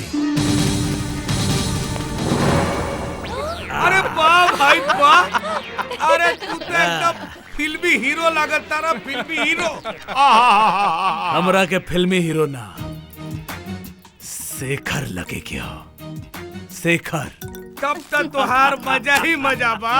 अरे भाई, मजा काहे न मरियन, नाम चेंज, घर चेंज और भाई भी चेंज। तू बड़ा नसीब वाला बड़ा भाई। आए कोई मजा मार के सजा काटे ले, और तू सजा काट के मजा मरबा। काहे न मजा मरियन, सेठ भानु प्रताप का दामाद जौन ठहरना। और ओहो, 1-2 लाख के ना, डायरेक्ट करोड़पति। एगो बात बतावा, ई लौंडा से हमार शकल मिलेला कि ना? एकदम मिलता, एकदम तू शेखर जैसन दिखात बाड़ा। राजू, ये लौंडा के नाम कहा? शेखर बा। शेखर। एकर मेहरारू के नाम कहा? पता लगोले बानी, नाम नंदनी हो। नंदनी। अब हमार बात ध्यान से सुना। हम तोहरे ससुराल में ये कहे जाता नहीं तोहार एक्सीडेंट हो गई रहे, तोहार यादाश्त चल गई रहे, अब तू बिल्कुल ठीक हो गई बड़ा। और एक बात सुना, ससुराल में जाते ही नंदनी के अचरा में अपन मुरी घुसा दिया ताकि ओकरा तनको एहसास ना हो सके कि तू ओकर पति शेखर नहीं खा।